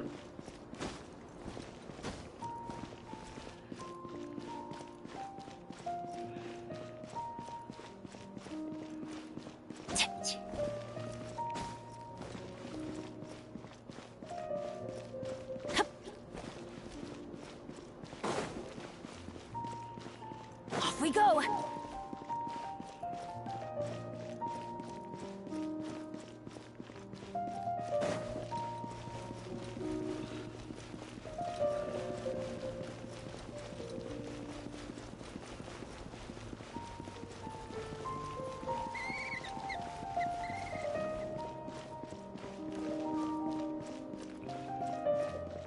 I really want it to be the holidays soon. I think it's way...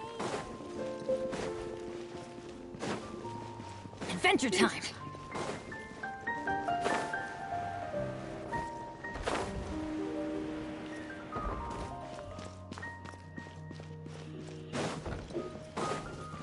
Off we go.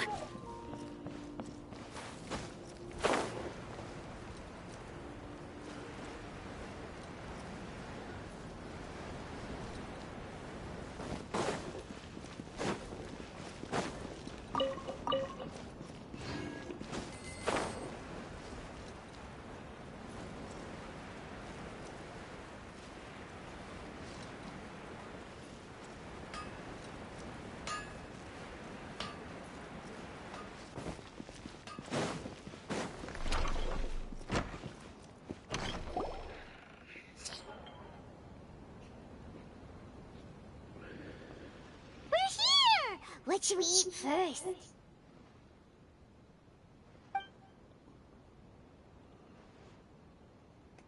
are you gonna answer or what?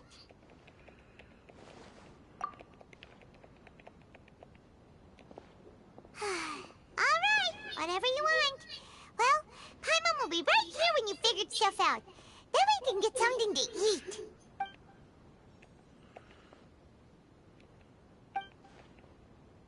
What is it? Have you figured it all out?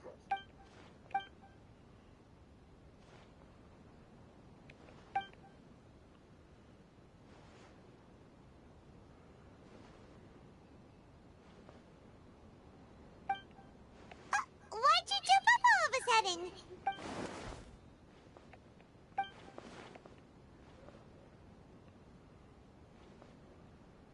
Excuse me, boss. There seems to be a small problem with the last bill. Look, here.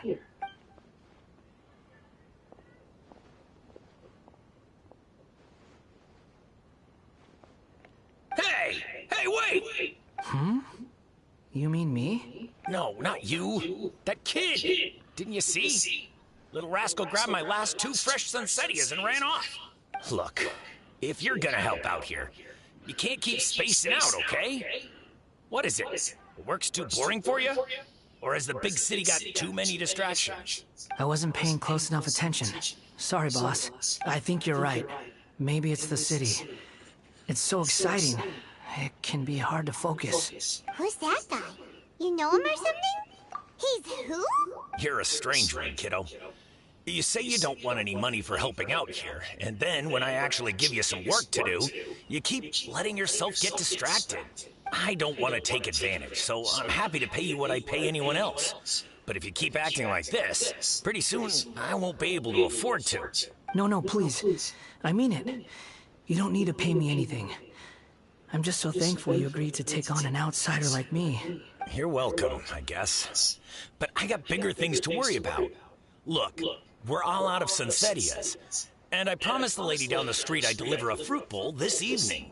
Leave it to me. I'll find some more. Just a moment. I'll be right back. Stop. I'm gonna level with you, kiddo. I've never met a worker who said they didn't want a wage before. And if you don't want money, you don't take days off. And in your free time, all I see you do is wander around, taking in the sights. That's right, I am. We can talk more about that later. First, Hey, what do we do now? Okay, stay up.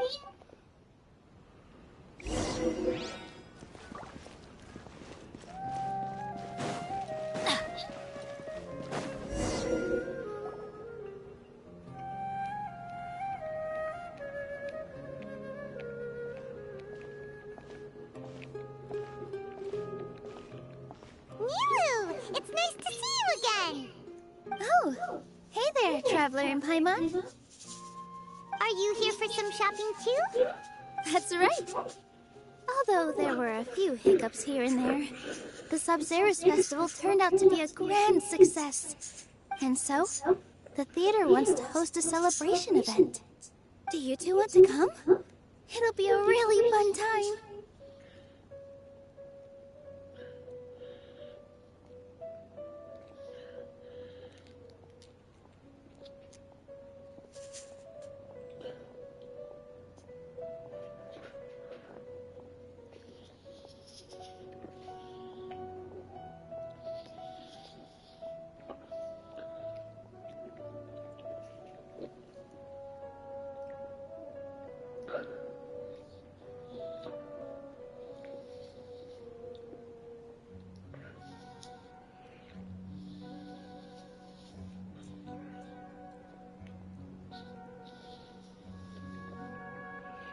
Hello everyone, welcome back to the channel. If you're new, my name is Brendan, and here we teach that you can manifest anything if you can believe. Now today I want to make a video that's going to be for people who are completely new to the law of assumption, law of attraction, manifestation in general, conscious creation of your reality, or people who maybe are feeling burned out, or they have something that they've been trying to manifest but it just doesn't work. They can manifest other things for other people, but they can't manifest for themselves. So I want to talk about how important it is to incorporate into your self-concept, that is your body of beliefs, right? Who you believe yourself to be, how you believe the world works, pretty much everything about your beliefs and your attitude of mind. Your self-concept is similar to a state of consciousness, as Neville Goddard would call it. So first of all, you want to incorporate the belief that you can create whatever you desire, or at least that you can create something. Now you can build on this belief by getting success stories, you can watch videos, or reading even The Law and the Promise, one of the best Neville Goddard books in my opinion for learning how to use the law by example, because there's so many unedited case histories from letters he received from students people he spoke with about how they use it for all sorts of things. But if you have trouble believing that, believing is being and living. Okay, so you want to assume the state of being of someone who can create what you desire, or even better, anything you desire. That's the ideal. That's the ideal self-concept. I've talked about that in a video before about the highest self-concept that manifests everything. I'll leave a link to it in the description. But that's the highest self-concept of being God. Or if you don't like the word God, source, energy, universe, whatever you prefer. But you have to know that you are the center of it all. You're the force making up your entire world. And nothing in this world happens without your assumption of the state that becomes fulfilled. So, including the assumption of the state that you can create whatever you desire, that needs to be happening within you. You can't do everything else right, but not really believe in your power to create it. Expect manifestation to work.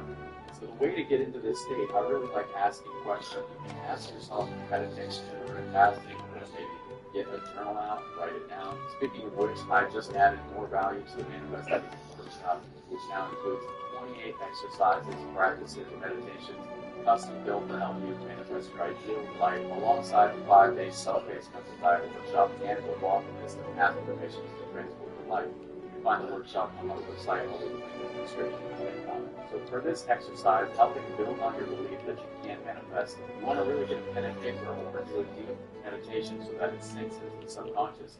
And when you're there, when you're in this state of mind focused on yourself, ask yourself these questions. How would I feel if all things were really possible to me? And I mean everything.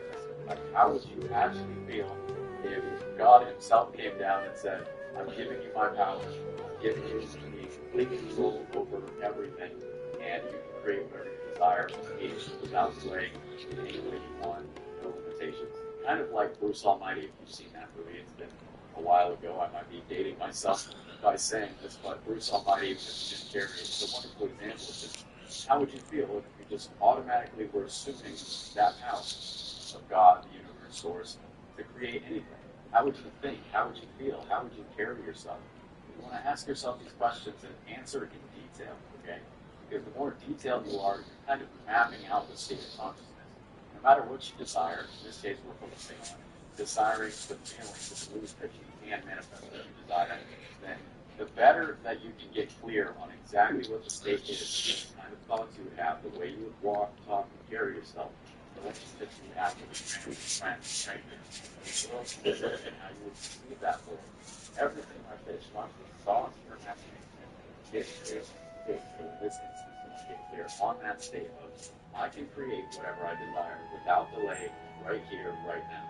Doesn't matter your past, you have to completely put the idea of the past, of failures, anything of that nature aside so that you can assume it now. Okay? It's a blank slate. You're starting here and now. There's only the present moment. So you can revise the past if you need to put it to rest, or you can tell yourself it's not real, and these limiting beliefs about what you thought the past was, what you thought your story was, are not real, or you can just say, I no longer identify with that story.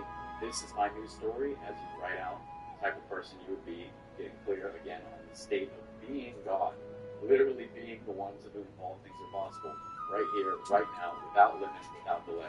Now, it's not supposed to be hard, but it might not be easy at first to get your mind around, especially if you're new.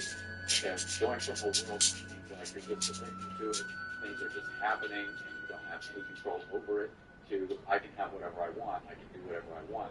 It can almost be frightening. It can be difficult to actually believe and accept.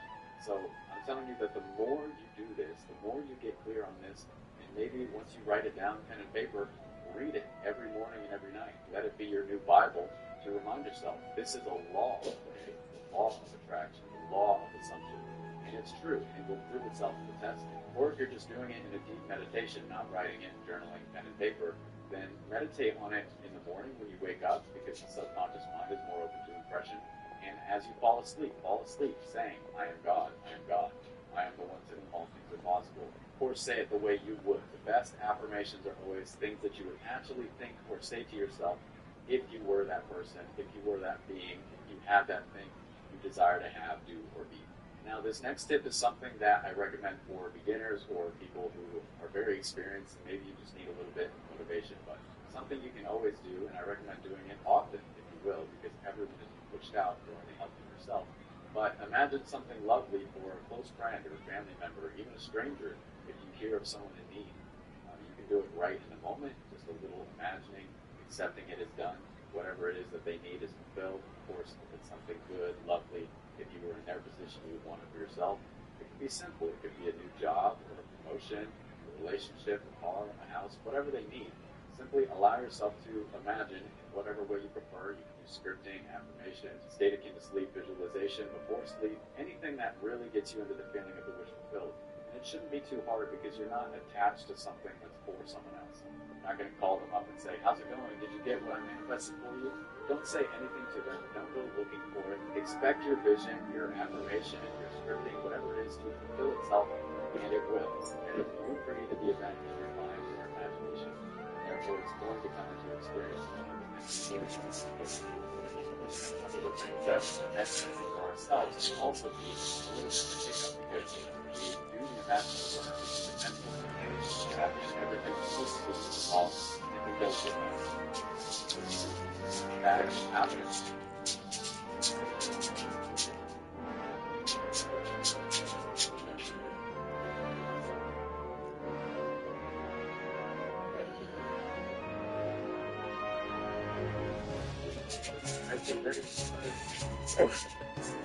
It's something like a tradition of ours. Whenever we wrap an important performance, we'll get together and unwind. Rehearsals are exhausting. If you keep your nose to the grindstone, you're going to wipe yourself out sooner or later. Mr. Zubair, our manager, always says that celebrations aren't just for fun. But no one remembers that once the celebration starts. It's not like he can't also have some fun himself. We've been to a lot of festivals during our adventure. Will your celebration also have lots of yummy food and drinks? Of course. We always do lots of eating, toasting, and gift exchanging. We try really hard to show our appreciation for everyone. Ah, so we'll need to bring a present. No way! Treat others how you want to be treated, right? Paimon already has a great gift in mind. But maybe you could lend Paimon some more of this? It's fine. No need to stress, Paimon. You can come, present or not. The gift exchange is just to make the celebration more entertaining. You two being there would be the best gift of all. It'll also... Is something up? You mean when I danced at the square right in front of the academia? Not a single person came after me. I left really easily. After that, no one came to the theater to scold me either. We actually gained, from what I can tell, in the past. If a student were to put off their foot now, it seems like this attitude is changing. People are starting anyway. It seems like people have to... They should thank us for opening their eyes!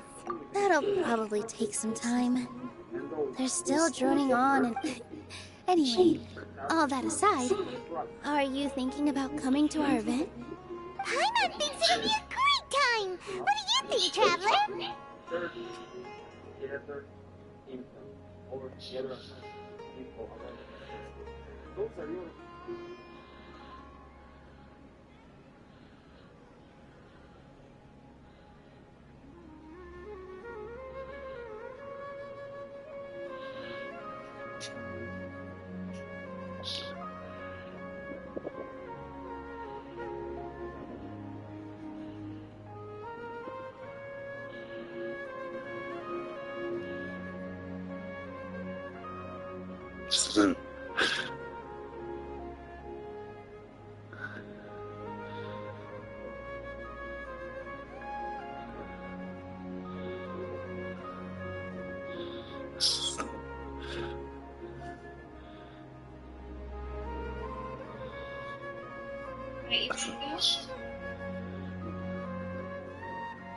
What is that?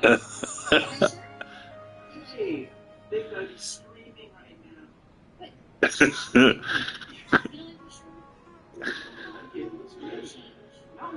No change. You're the safest person.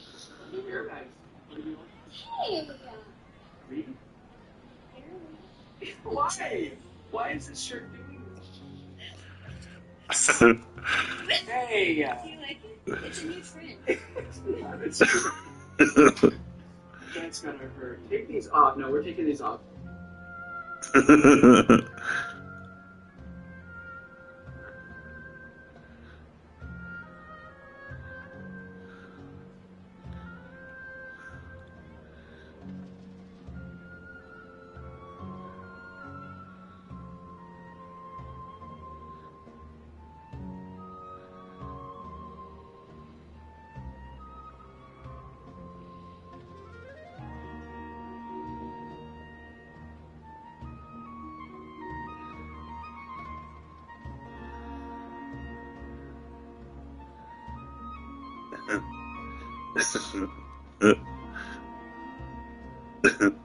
Putting a spicy picture of myself as my husband's phone background to see his reaction.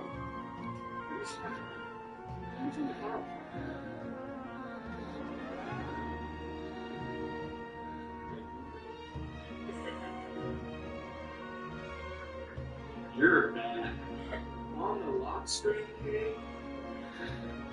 You just gotta hold No, you're not. Putting a spicy picture of myself as my husband's. Okay, the life on the battlefield. It's worth the waking up to. So she's not younger than me, she's not skinnier than me, and she's not prettier than me. Then why couldn't it just be me? But she's softer than you. That's what you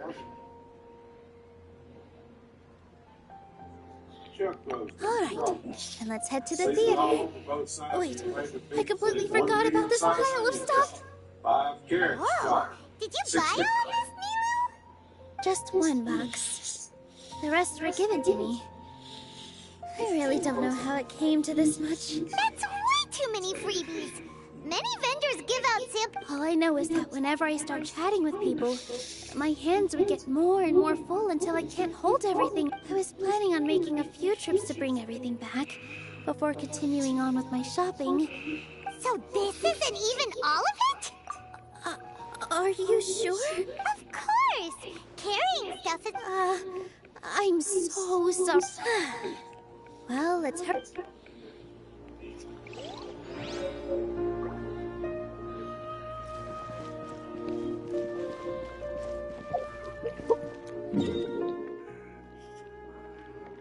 In here. Who's first?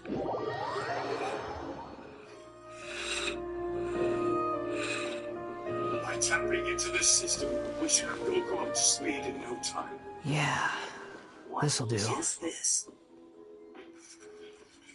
though you say he's the balladeer, what are we planning on doing? Stealing his Sunsettias? Isn't that a bit too cruel? Get me out of here! Get me out of here! Please!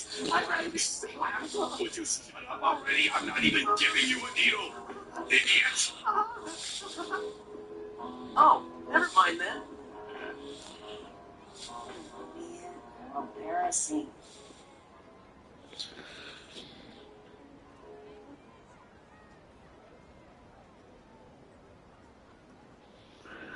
I'm a Jew. My grandfather and my uncle and other family members were killed in the Holocaust.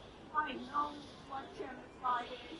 I know military terms are and how awful it is. And as a Jew, and as a proud Jew, I stand with the Palestinian people against Israeli crime. And what do you mention? Ceasefire now. Stop all funding to free Palestine.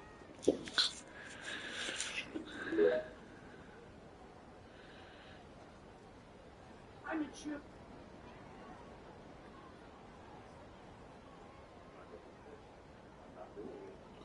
And now it's too late. Maybe you should do it. Are you serious? Yeah, I'm serious. Just a joke. Don't worry, guys. Your relationship isn't falling apart. She was just hangry again.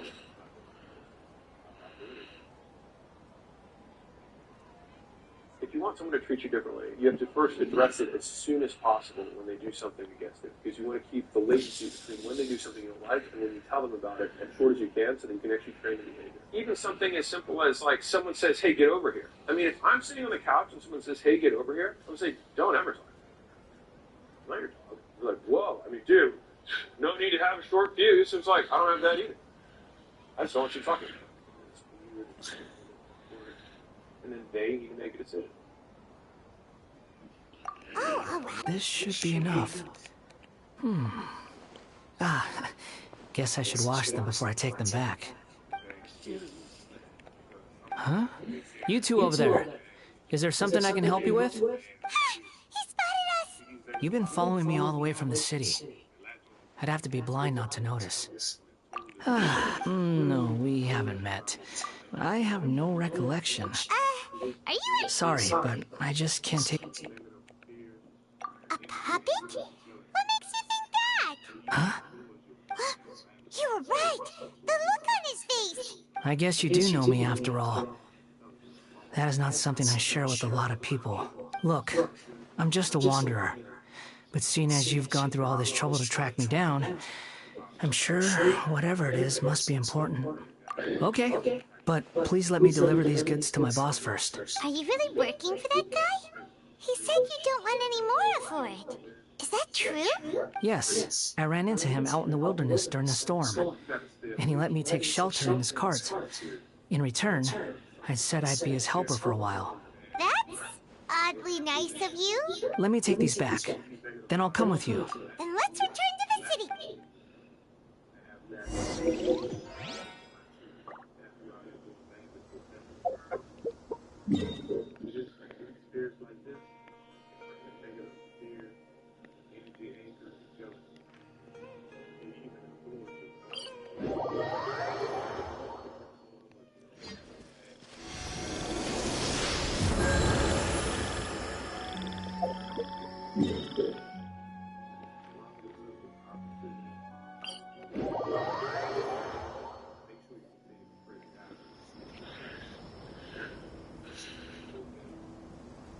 How's everything going with your thesis? I should be able to publish it next month. Well, Azar was one of... I really wanted Acting Grand Sage reviewed all of our products. Acting Grand Sage? Yeah, I heard that so it's all thanks to him that our research, once my paper is published, I'm definitely giving myself a lot. They're really out of their minds, making Al Haytham the Acting Grand Sage. Take it easy, Professor. I'm puzzled as well. Just going by qualifications, you're one of our most preeminent scholars. I don't know why they picked a stripling like him. Fool! Do you think I'm angry because I wasn't chosen for the position? No! It's because I don't understand why they chose him! He was one of my students, but he rarely attended class. When I asked him about it, he retorted that self-study was better use of his time.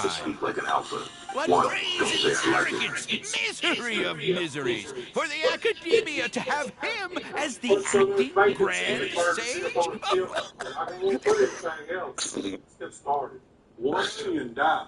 Professor, don't get so worked up. I'll go get you some water. Psst. Want to hear a secret? I've heard the new Acting Grand Sage is from Haravatat. Really? Who is it? Someone named Alhaitham. Never met him myself, but he's a real hot topic right now. Lots of things being said about him. Hard to tell what's true and what isn't, though. There's also a Vahumana scholar who's been in the spotlight recently. They say that he's a likely pick to be one of the next sages. Oh, is he teaching any courses? Maybe we should drop by. Wow. News of Alhaitham being the Acting Grand Sage sure spread fast. Some people don't know who he is, though. Guess he's less famous than Paimon thought. Some people are saying good things and others bad. Especially that old guy just now. He really doesn't like Alhaitham.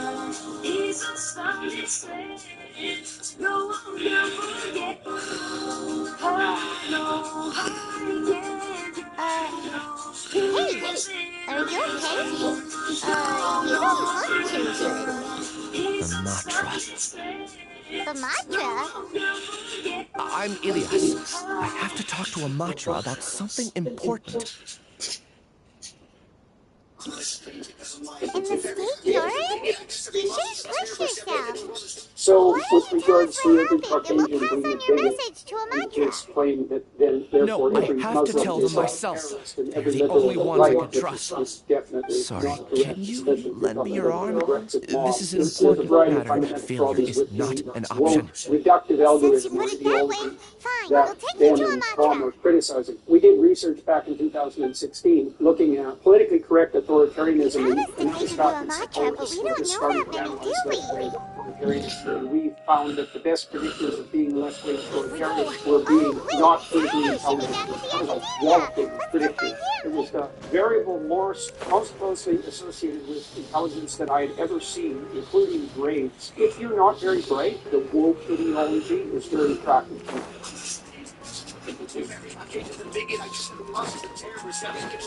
So, with regards to every Caucasian being a bigot, and Here you go, boss. I'll leave him right here. Muslim is a terrorist, and every liberal is right, which is Oh, you really went and picked some more. Who are these two? Something's come up, and they need to borrow me. Sorry, boss. I'm afraid I'll be away from the stall for a while. I was just about to pay you anyway. Go wherever you want, kid. Don't waste your time here. What? I get it, okay? You just wanted to help me out, to thank me for giving you shelter from the rain that day. Even then, I don't understand why you're so adamant that you don't want any pay for it. But look, it was pouring down, and there you were, sauntering along without a care in the world, like you had nowhere to be and didn't even care that it was raining. Imagine you were me for a second. It's a little weird, right? Why is this guy traveling during a rainstorm if he's not trying to get somewhere? And why is he taking a shortcut through the open country if he's not even in a hurry? But anyway, taking you in didn't put me out even slightly. You don't owe me a thing for it. Certainly not all this. Your time is valuable. You know, you should go live your life. But I don't...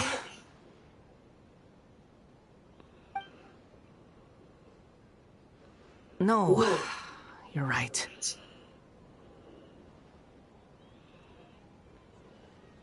Then I suppose this is where we say goodbye. Thank you again for taking me into the city. Don't mention it, kiddo. I've run into all kinds of characters over the years. I just hope you find your path. Thank you.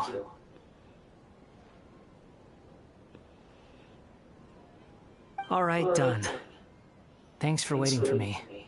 We can go now.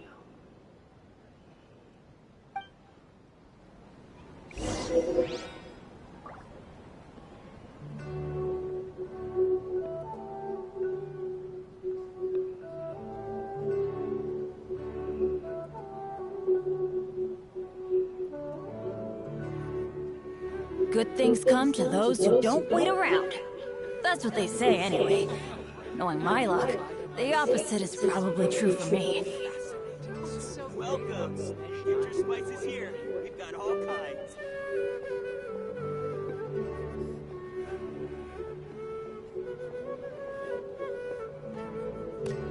Oh, wow! Where did that come from?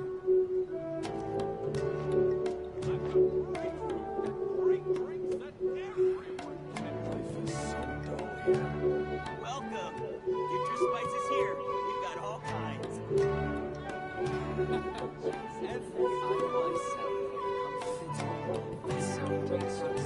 Benny's Adventure Team, assemble!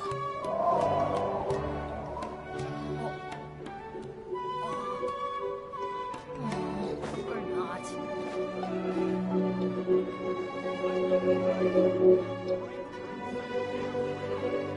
Welcome. Future Spices here. We've got all kinds.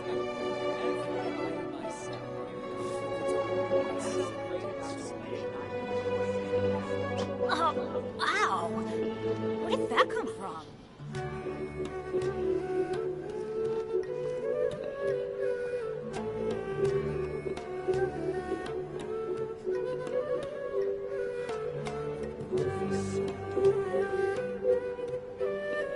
Welcome. Benny's Adventure Team, assemble!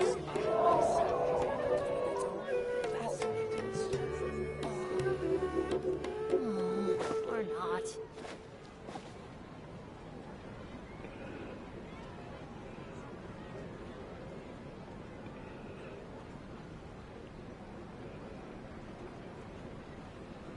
Welcome. Get your spices here. We've got all kinds. What's so great about Smash 9 toys anyway? Oh, ow! Where did that come from? Every item I sell here comes with its own fascinating story.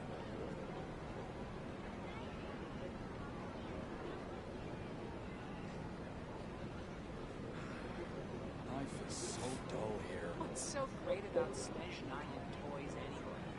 Welcome. Get your spices Benny's here. Adventure Team, assemble!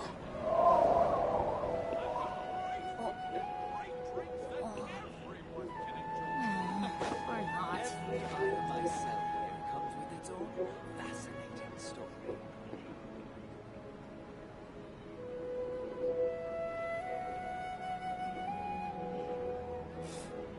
Welcome. Get your spices here. We've got all kinds. Oh, ow! Where did that come from?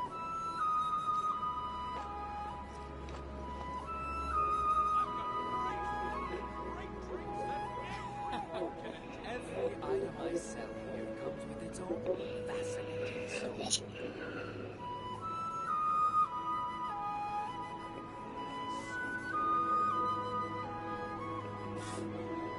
Welcome. Get your spices here. We've got all kinds. Let's go find some treasure.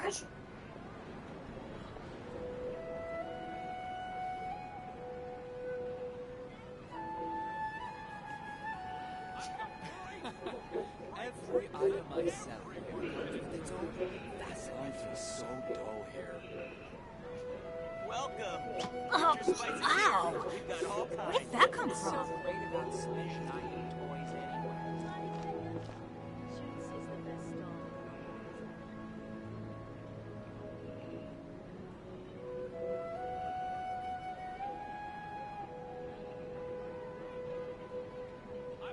No one's joined me on an adventure in ages. Come on, let's go. Every item I sell Welcome. comes with its Get own your spices here. We've got all kinds. Toys anyway.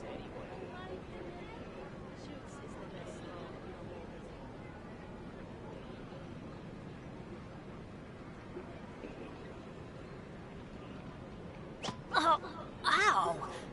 Where did that come from?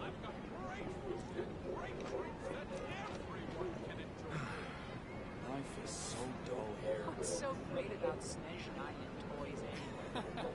Every item I sell here comes with its own fascinating Welcome. story. Get your spices here. We've got all kinds. Benny's Adventure Team, assemble!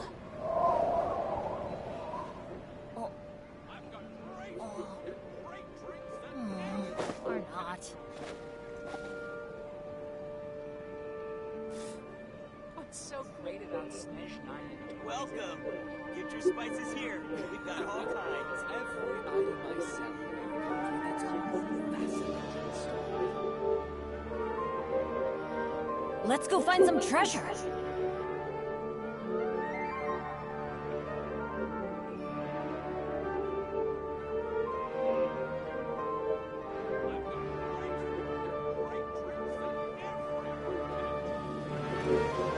Life is so dull here.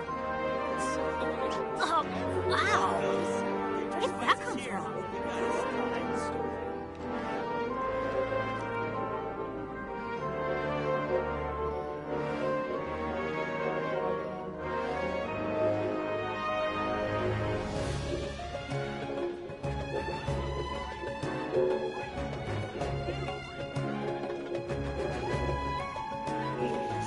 Good things come to those who don't wait around. That's what they say anyway. Knowing my luck, the opposite is probably true for me.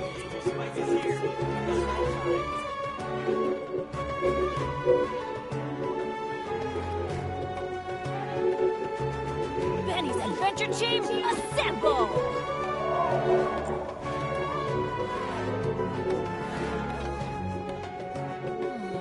Or not.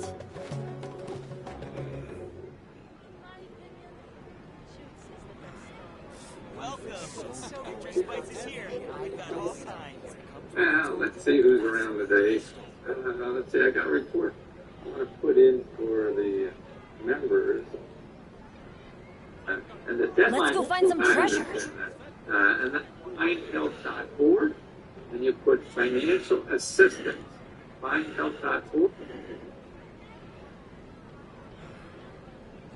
Welcome. Benny's Adventure Team, assemble! What's so great about Smash toys anyway? Or not.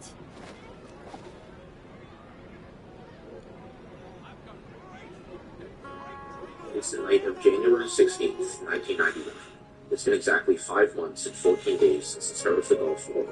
We suspected the United States armed forces of planning an aerial bombing campaign against Iraq. No one's joined me on an adventure in ages. Come on, How can we find let's out go. the exact dates? Our parties are hacked into military systems with every traditional cyber attack in the world. It's no advantage. It turns out that there's a method to find out without Adventure time. military systems. Discovered by Frank Meeks on 43 Domino's Pizza Outlets in the Washington, D.C. area. He knows that Operation Desert Storm is going to commence tomorrow, on January 17th, due to the spike in late-night pizza orders from government offices. You see, the night before large military operations, government officials tend to stay up all night planning, ordering in copious amounts of pizza, with Meeks stating, "I don't think they're sitting around watching Redskins reruns." That night, after 10 p.m., the White House ordered 55 pizzas, relative to their baseline of 5. Over at the Pentagon, this number surged to 120 pizzas, relative to their baseline of 3. I do apologize for the sudden intrusion. Orders and imminent military action was going to the pizza industry, but also successfully predicted military action ahead of time in many other cases. This is a classic example of a side channel attack, with the pizza orders acting as the side channel. Side channel attacks are based on the observation of unintended omissions of information. Certain information being leaked due to the fundamental way protocol or algorithm is being Well, it seems more relevant in my case, but these two claim that they know me. I won't call it the past. I don't like to rely on using terms like this often. This doesn't necessarily mean that the execution of these programs is going to be safe, Yes, as the CPU is something far more inadvertently distant leaking than the information past. that Okay, these I side have channels to are ask. methods spanning from the analysis What of was power I like in my consumption, previous all the way to being able incarnation? to extract your fingerprints just by listening to the acoustic signature okay. generated by swiping I on your see. phone's touch. You want to tell In me, this video, we're going but to you be can't diving bring yourselves to say covering it. one of the most severe If it's that exploits in the difficult to history of talk its about, computation. but I'll be able to handle it. Firms are Please, rushing to purchase security tell me the holdouts, truth. spending Is billions truth of something you computers care a and lot about? smartphones caused by Yes. two major Then I'll be flaws in straight with computer you. chips In called your Meltdown previous and incarnation, Spectre. you nearly The died defect because of contains what other packets people mysterious did. sensitive information And from many nearly died every because of important you. computing device and smartphone. As a It was the worst non-human being, computer floods in you history, and hated they could gods be and coming for humans your alike. personal You information. drifted from place to If there was a way place, never for any able to process settle, running on an even entire where you found status and without identity. requiring any allocated permissions or Actions malicious rather than installs, persistence just fully sometimes bear access of bitter all of their fruit. system's memory, both from other Sometimes. applications, including different virtual machines, and even from the operating system kernel itself. I gave everything This I means that had, even the benign but it client-side barely JavaScript changed running history at in the all. browser tab In could have terms full of the access outcome to all of your alone, computer's memory. that's true. Being able to recover encryption I don't think I keys, can judge photos, everything I've heard purely in information, terms of or right anything and that's wrong. present in Each the choice a system. person makes This is the belongs to a reality specific of place and time. Two of the A most chain of dangerous copies. and That widespread is the nature CPU of truth. vulnerabilities. If Meltdown one and thing is Spectre right, were discovered its by opposite researchers must at be Google right. Project Zero, And allowing yet, any process, dichotomies any like this device, are not enough. unrestricted Seems access like my to previous unauthorized. incarnation. What makes these bugs particularly dangerous is that they don't behave If like we were any software enemies, bug we've seen before, why are as they you don't trying rely to on help me find the exploiting any truth? fundamental weakness or flaws in any code.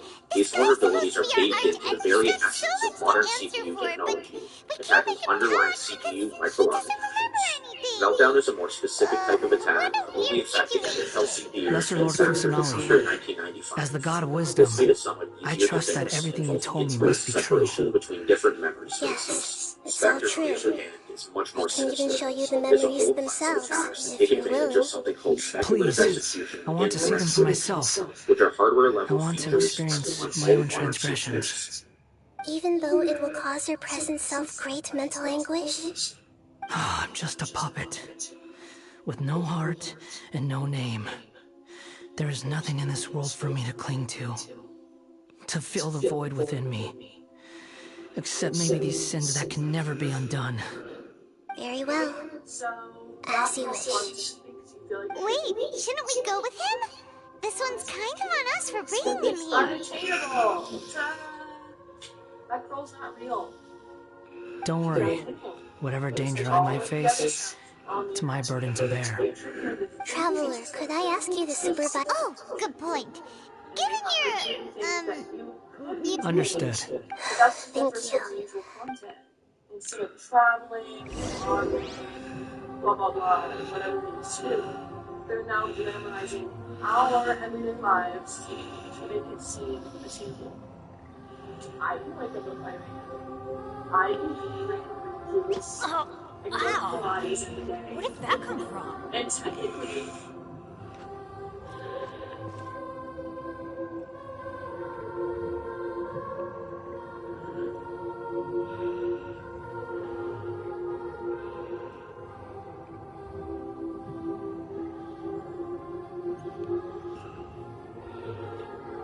Benny's Adventure Team, assemble! Let's talk about tech stack. I get a lot of suggestions from software engineers who mentioned that I could save some money by switching to another tech stack or maybe a new UI components library that's trendy, but I never listen to them and I always stick to the exact same tech stack. And thanks to that, in the last 2 years, I was able to ship 21 products, and those products are getting 260,000 page views per month and are making over $50,000 US in revenue. And I'm working solo and I handle the customer support, and there is barely any problem. The tech stack only costs $67 US per month. Right now, let me show you exactly the tech that I use. Alright, so for the front-end part, I use React.js. It's a very popular JavaScript library. It has a bunch of extra library, like drag and drop features, for instance, that can plug and play right away. And some people say that it's quite complicated. I only know 10% of React. I just use UseState and UseEffects. In 99% of the cases, it's way enough for all my apps. Then I pack all that into a Next.js application. It's very good for page routing and to have nice pages ranking on Google. And it's also super easy to use.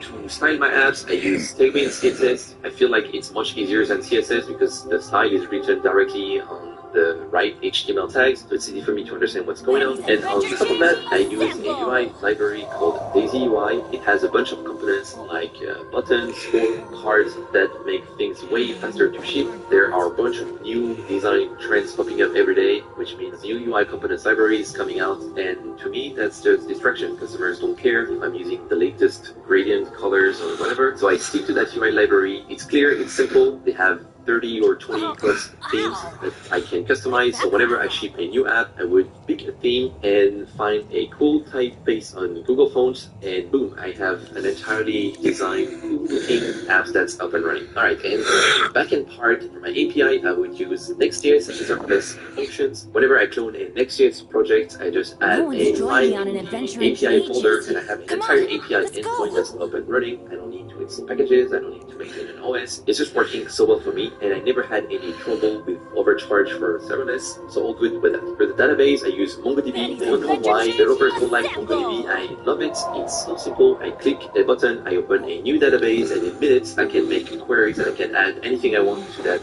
database. It's just so simple, and I absolutely love it. I set up a M0 cluster for each new project that I start, which is free, and just in case things go wrong, I do occasional backups costing about $10 per month, and so if something goes wrong, I can still use a database backup and restore all the previous data. When I'm coding on my computer, I use a local version of MongoDB that lets me avoid making a network request to the production database when I'm coding, so I can code in a train, in a plane, remote somewhere in the countryside if there is no internet and the database is here, and I can do everything I want, and I also don't mess up the production database just in case. On top of MongoDB, I had Mongoose, which simplifies the queries. They're more English friendly, I would say. Alright, and all my apps use user logins to send things like magic links so that they can sign up with a secure token. I would use Mailgun as an email provider for that. It's free to get started, it's super easy, and you can set up a bunch of domains that you want for each of the apps. At the moment I'm recording the video, I spend 3 to 4 US per month in order to send 3,000 to 4,000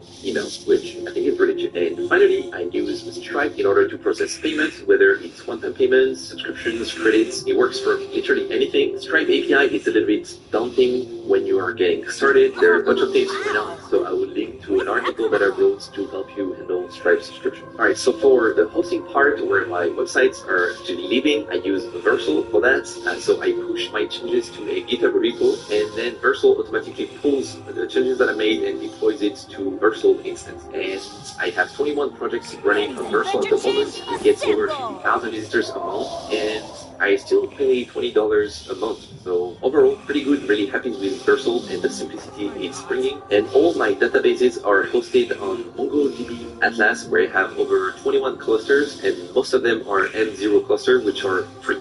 To monitor data, to actually see what's going on in my apps, I use a few services. First is Plausible. It's a simple script analytics that lets me track how many visitors are on my site, and sometimes, occasionally, I will track events like did people click on that button or not. It's costing me $29 per month at the moment, which is surprisingly the most expensive part of my tech stack. If I receive a customer email support and something goes wrong, there's a bug that I don't know where it's coming from, I will check the Vercel deployment logs. It's free to check the last 24 hours, and it's usually when I catch the bug. And for advanced monitoring, things like split testing, I would do it manually with the database. I would store some kind of like integer in the database randomly, and then just make the relevant query in the database, see, I don't know, let's say like the last 100 signed up customers, filter them by their split test number and see which one purchased, which one didn't. I don't use any other services for that because I barely track any data, and if I need to, I would just use the raw MongoDB queries. And finally, some of my products need specific features. For instance, I would use AI models for products like LogoFast, where I help people generate logos, or for Workbook PDF to help again people generate workbook to learn any language. I use GPT-4 under the hood, and I spend about $20 per month in OpenAI credits. If I need any other cloud services, I would go to Amazon Web Services. The two most common that I use are AWS S3, a big bucket where I can host images. This is what I use on IndiePage, where people upload pictures of their startups or their profile picture. This is where the image would go. And I also use, from time to time, AWS in CloudFront. It's a CDN, so images or videos load faster for things like a course, for instance. And a final touch, it is not really part of my tech stack, but I hire a junior software engineer called GitHub Copilot. It costs me $10 per month, and it's helping me code way faster. I'll link to another video I made about how I turn on a startup ID into the first $1,000 in 4 days using GitHub Copilot. When I learned how to code, I remember struggling finding the perfect tech stack, but I wish I knew this. Tech stack don't matter. Customers don't care about the possible. What matters is that you pick one tech stack and you stick to it. It's like a muscle. The more you practice one rep, the more comfortable you'll get with it, and the faster you'll be able to do it. And the faster you ship, the faster you'll get customers. Alright, that's the end of the video. As always, if you like the video, you can like the video. If you loved it, you can subscribe to the channel. Please also let me know in the comments if there are any topics you'd like me to cover. Let's talk about tech stack. I get a lot of suggestions from software engineers who met. Hey, how's it going? Hope you're having a lovely day. One of the things that I've noticed from the cultural shifts since I left New York City is essentially how you deal with people that know what they're doing. What do I mean by that? If there's a rebel in all of us, especially in high school. I remember back in my school, I found school to be very boring. I didn't like it very much. And because I found it boring and my teachers are boring, I got something called the Cohen A2. It's like the Cohen A2 for, oh my god, half of my audience probably wasn't born when this thing came out. This is essentially a portable media player with a 30 gigabyte hard drive, which was absolutely amazing back then, that you could use to watch movies on and video files without having to transcode them. This thing had a 480 by 272 screen and could play video without transcoding, which is more than you could say for the iPod Photo at the time. It's a pretty cool device. So what I used to do was I would have my headphones, and just because I wanted to show respect to the teacher in the classroom, I took my headphone wire, because back then you didn't have wireless, we had wires. 3.5 millimeter jack on phones again. Or not. Literally getting one right now. Come on! There's a video to do! So. Yeah. Anyway, so what I would do is I would would have my headphone going up the back of my shirt, like this, and after it went to the back of my shirt, so you couldn't really see it, I'd come out over here, put it in my ear like this. I'd sit like this, and I'd pretend that I was writing in my book. And what I would do is I'd have my binder sitting over here, and then I would have a school book sitting over here, and on the other end of the school book was my Commodore 2, so that it would look like I'm writing, but what I'm actually doing is watching season 5 of 24 to see if Jack Bauer caved Logan. And this was an interesting thing to do, and I felt like this was a proper way to do it. Essentially, since you can't play your headphones in class, get that. It's worse, not simply for him, but for everybody else. And it was also a lack of acknowledgement that if you are going to break a rule, there are ways to break rules in manners that are somewhat considerate, and there are ways to break rules in manners that disrupt society. You know, I know, and especially, more than anybody else, he knows what he was doing. He did. The end of 2020. Maybe the person who owned the house had a contract that they needed to show up and they didn't have spare feet. In what fucked up world do you assume that somebody left the door unlocked in a residential neighborhood because they wanted a random person that they don't know to invite all their friends there and sleep there when somebody else's property is fully present and you know that this is not your fucking house? The problem is, above all else, is fundamentally he knows what you're doing. And there are ways to deal with it. Again, if I know that I'm breaking a rule, I'm going to try to break that rule in a manner that has the best possible outcome. If I am caught, that demonstrates that even though I broke the rule and did something fucked up, I'm going to be respectable about it. And for most of my life, I break a rule, but I either have a good reason or I'm respectable about it. I get a better outcome than I do if I break the rule and act like a degenerate piece of garbage, as I was discussing in my original example in my 9th grade class. If I break a rule, how can I No one's joined me on an adventure in ages. Fallout that Come other on, people let's have go. to experience or deal with as a result of what I did. And I do that because I had some semblance that we live in a society where making life better for the people around me makes life better for me. But in this case, that is the opposite. This person making life as miserable as possible for all the people he's around is what makes life better than him because of the rules and laws that New York City has enacted to defend degenerates at the expense of people who are doing what they're supposed to do. A grown woman has a baseline understanding of how the world works to know that this is not their property, it belongs to somebody else, and you don't have a right to it. But this is New York City, where things are different. Aunt Laurel went to the house with her property deed showing it was her house. Somebody else answered and she asked the 2 people in the house to get out of the house. Now, remember, in New York City, usually shows that they're police. Since they had no documentation, the police escort them out. When she was arrested, politely asked to flee. She changed the law so that these people could not simply invite themselves into a property that they knew was not theirs again. And in most parts of the country that are saying if you would do this, you would not be punished. But this is New York City. We don't value hardworking people here. We punish them. Whether it is placing warrants on business owners that pay their taxes, or finding them for laws breaking inside and then putting them through 4 hours of hell staying on the phone to figure it out, or auditing them for over 1.5 years for taxes that they didn't actually owe, or revoking business licenses and sending notices to people that paid their renewal fee 1 year ago. New York City is filled with many bureaucratic clusterfucks. But the thing that makes this one particularly egregious is... Where did that come from?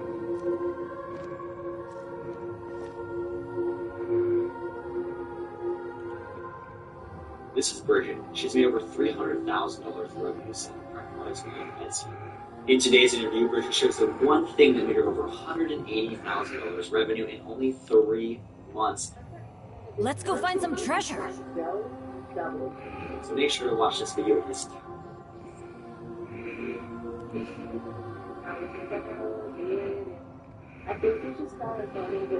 Oh, ow! Where did that come from? With one. Just thinking of this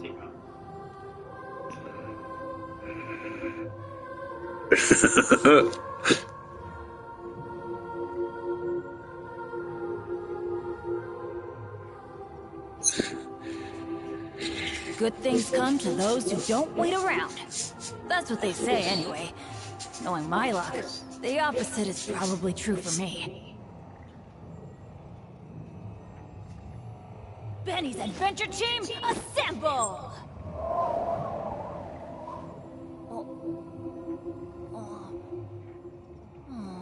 Or not.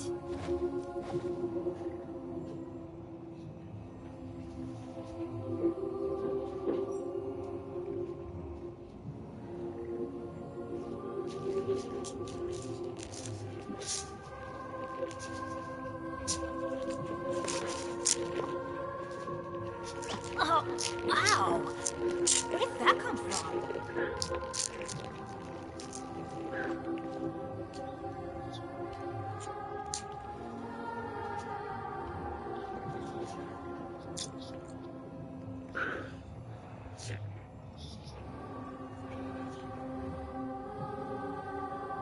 No one's joined me on an adventure in ages.